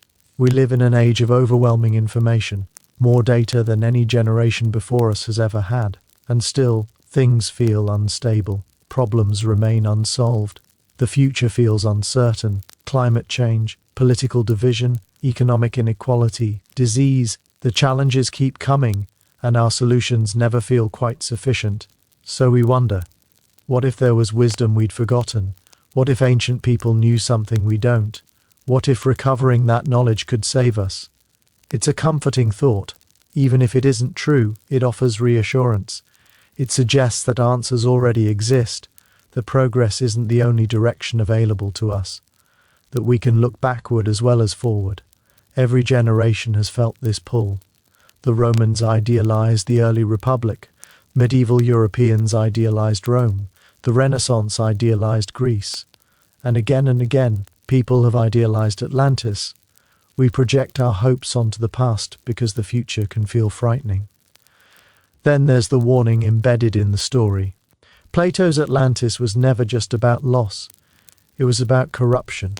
about a powerful civilization that lost its moral center and collapsed under its own weight. That idea is timeless.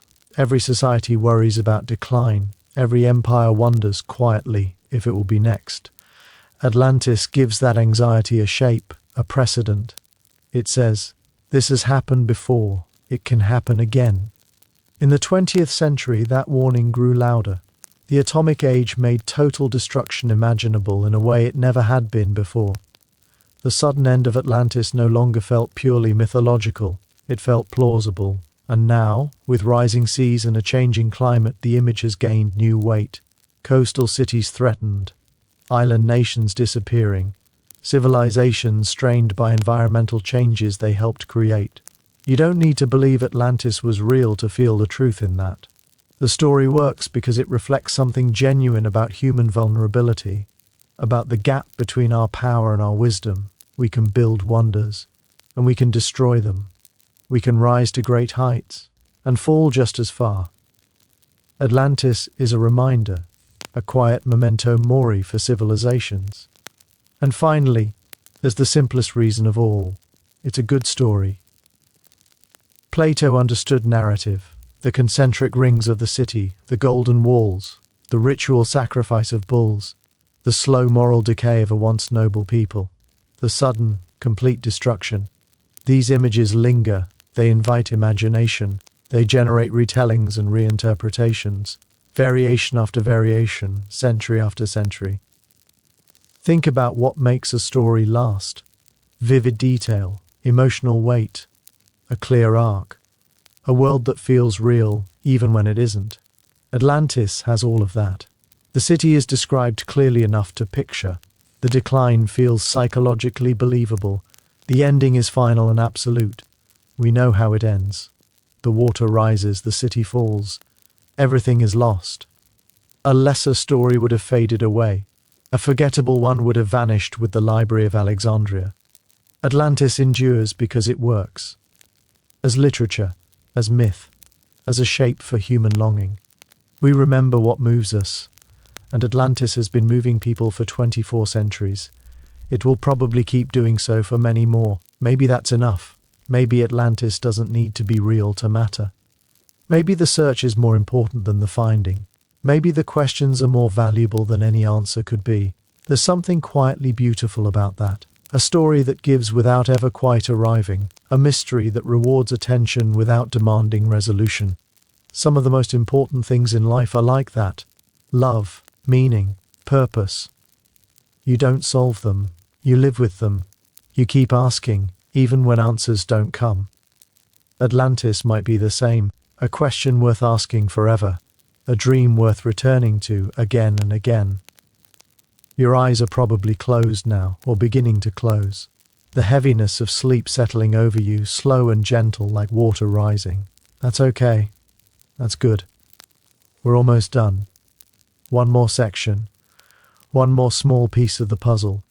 Not an answer exactly. Just a way of thinking about answers, a way of holding a mystery gently without needing to force it open. Atlantis is still down there somewhere, deep beneath the surface, not of the ocean exactly, but of the collective dream humans have been sharing for more than 2,000 years. It doesn't have to be real to be true. Some stories grow larger than facts. Some truths don't depend on geography or evidence. They live somewhere else. Rest now. Let the images drift slowly through your mind. Golden temples catching the light. Towers that glow softly from within. Water rising calmly, steadily until everything is quiet again. It's been a long journey. From a shaded garden in Athens to seances in darkened rooms. From philosophy to pseudoscience to Hollywood soundstages. One more step when you're ready. The ending is gentle. I promise. So here we are, at the end of a story that doesn't really have an ending at all. We began in a garden in Athens, with an old man writing about a world that may never have existed. And from there, we travelled through 24 centuries of hoping and searching and imagining, scholars and crackpots, scientists and mystics, congressmen and psychics, serious researchers and late-night television hosts. all of them reaching for the same thing, all of them convinced, at least for a moment, that they were close. And now you're here, in your bed, in the dark, listening to a story about a story about a story. It's stories all the way down, isn't it? That's the strange thing about Atlantis. You can never quite reach the bottom. Every answer opens into more questions. Every discovery sinks deeper into interpretation and imagination. The island keeps descending, not through water, but through layers of meaning.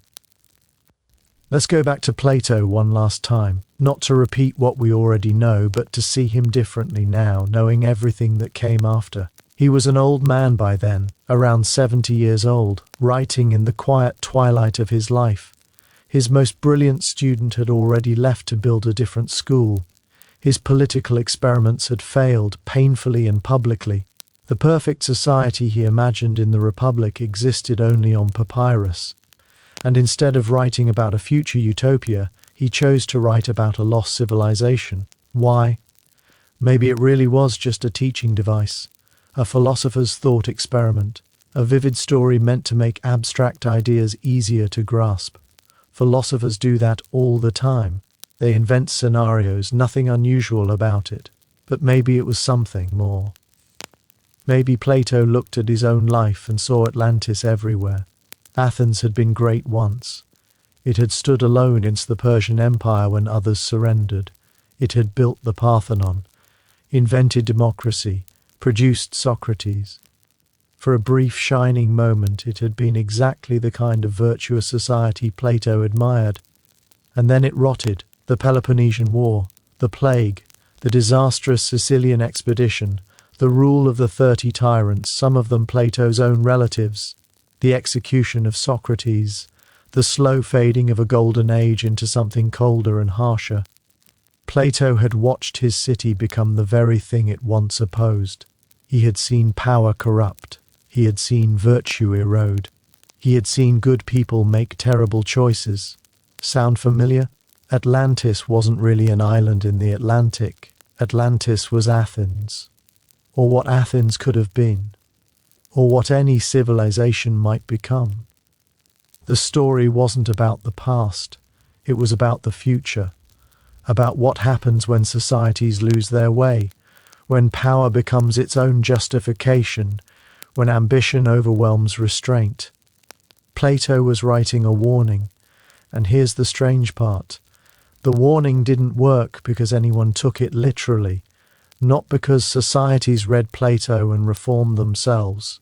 It worked because the story survived, because generation after generation kept retelling it, kept reshaping it, kept finding new meanings inside it. Every age gets the Atlantis it needs. The Renaissance found a lost world of classical wisdom waiting to be recovered. The 19th century imagined a mother civilization, explaining the similarities between ancient cultures. The 20th century dreamed of crystals and psychic powers, and sudden annihilation in the shadow of nuclear weapons. And us? Maybe we get the environmental reading. A civilization undone by forces it didn't respect. An island that sank because its people took too much and gave back too little. There's something sharp about that interpretation right now, as ice caps melt and seas rise, as weather patterns shift and scientists speak quietly about tipping points that can't be undone. We're not so different from the Atlanteans, powerful beyond our wisdom, capable of reshaping the world but not always capable of knowing when to stop. The water is rising slowly for now, but it is rising. Or maybe we get the political reading, the democracy that hollowed itself out, the republic that forgot its principles, the empire that grew until it collapsed under its own weight. Every generation feels like it's living through unprecedented times. Sometimes that's true. Sometimes it isn't. Often the center holds longer than it feels like it will. But the worry is real. The sense that something precious is slipping away. Atlantis gives that worry a shape, gives it a story. Or maybe we get the psychological reading, the human tendency to reach beyond our wisdom, the gap between what we can do and what we should do, the cycle of rise and fall that seems woven into our nature. All of these readings work. All of them connect back to Plato. All of them matter. That's what makes a great story endure. Not that it has one meaning, but that it has many, enough to sustain conversation across millennia. The people who searched for a literal Atlantis were missing the point. But they weren't wrong to search. The searching itself mattered. It was another way of engaging with the story. Another way of asking what it means to be human. Donnelly in his farmhouse in Minnesota, surrounded by books, convinced he was on the edge of a great revelation. Marinatos digging patiently through volcanic ash, hoping to connect ancient catastrophe to ancient memory. Each of them reaching toward the same submerged idea from different directions. And now, you can let it go. There's nothing left to prove, nothing left to solve. The mystery can rest, and so can you. Even the ancient aliens people, in their own strange way, were trying to make sense of a world that often doesn't make sense. They were reaching for understanding, for connection, for the feeling that the past matters, that it still has something to tell us. That impulse isn't a bad one, even when it leads to bad conclusions. The world is confusing, history is confusing.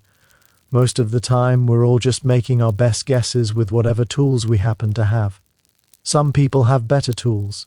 Some guesses are closer to the truth. But the desire itself, to understand, to connect, to make meaning, is universal. It's human. We are a storytelling animal, a meaning-making animal. We can't really help it. Even when there is no meaning, we tend to invent one. Even when the pattern doesn't quite fit, we press it into place anyway. That tendency is both a flaw and a strength. It leads us into errors, into conspiracy theories, pseudoscience, false patterns that feel convincing but aren't. It makes us vulnerable to people who understand how stories work and are willing to exploit that understanding. But that same impulse also leads us toward truth. It drives science, art, philosophy. It pushes us to ask why things are the way they are, to notice connections, to test ideas, to revise them. The same pattern-seeking instinct that produced Donnelly's nonsense also produced Darwin's insight. One person followed it toward Atlantis, another followed it toward natural selection. We can't turn that instinct off. All we can do is try to guide it, to check our stories against evidence, to stay humble about what we think we know, to keep asking whether we're seeing what's actually there or just what we want to see. That's hard work, lifelong work. Most of us don't do it particularly well. But the effort matters. Atlantis survives because we need it to. Not the literal island, but the idea.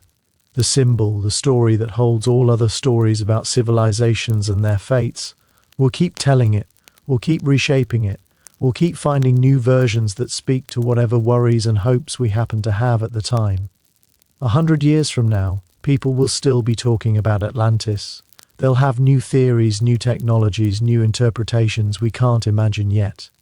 And they'll probably look back at us the way we look back at Donnelly, with a mix of amusement and respect. They tried, they'll say. They didn't have all the answers, but they cared enough to ask the questions. That's not nothing. Your body is very heavy now. You've traveled a long way tonight. From ancient Athens to medieval monasteries. From Renaissance Florence to Minnesota farmhouses, from Virginia Beach trance readings to underwater archaeological sites. That's a lot of centuries, a lot of human yearning compressed into one quiet evening. Let it settle, let it sink gently into you.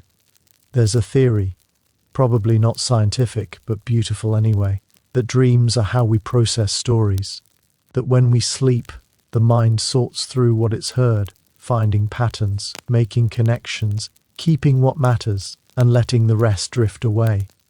If that's true, then Atlantis might visit you tonight, not as a place, but as a feeling, a sense of something vast and lost and quietly waiting. You don't have to solve it.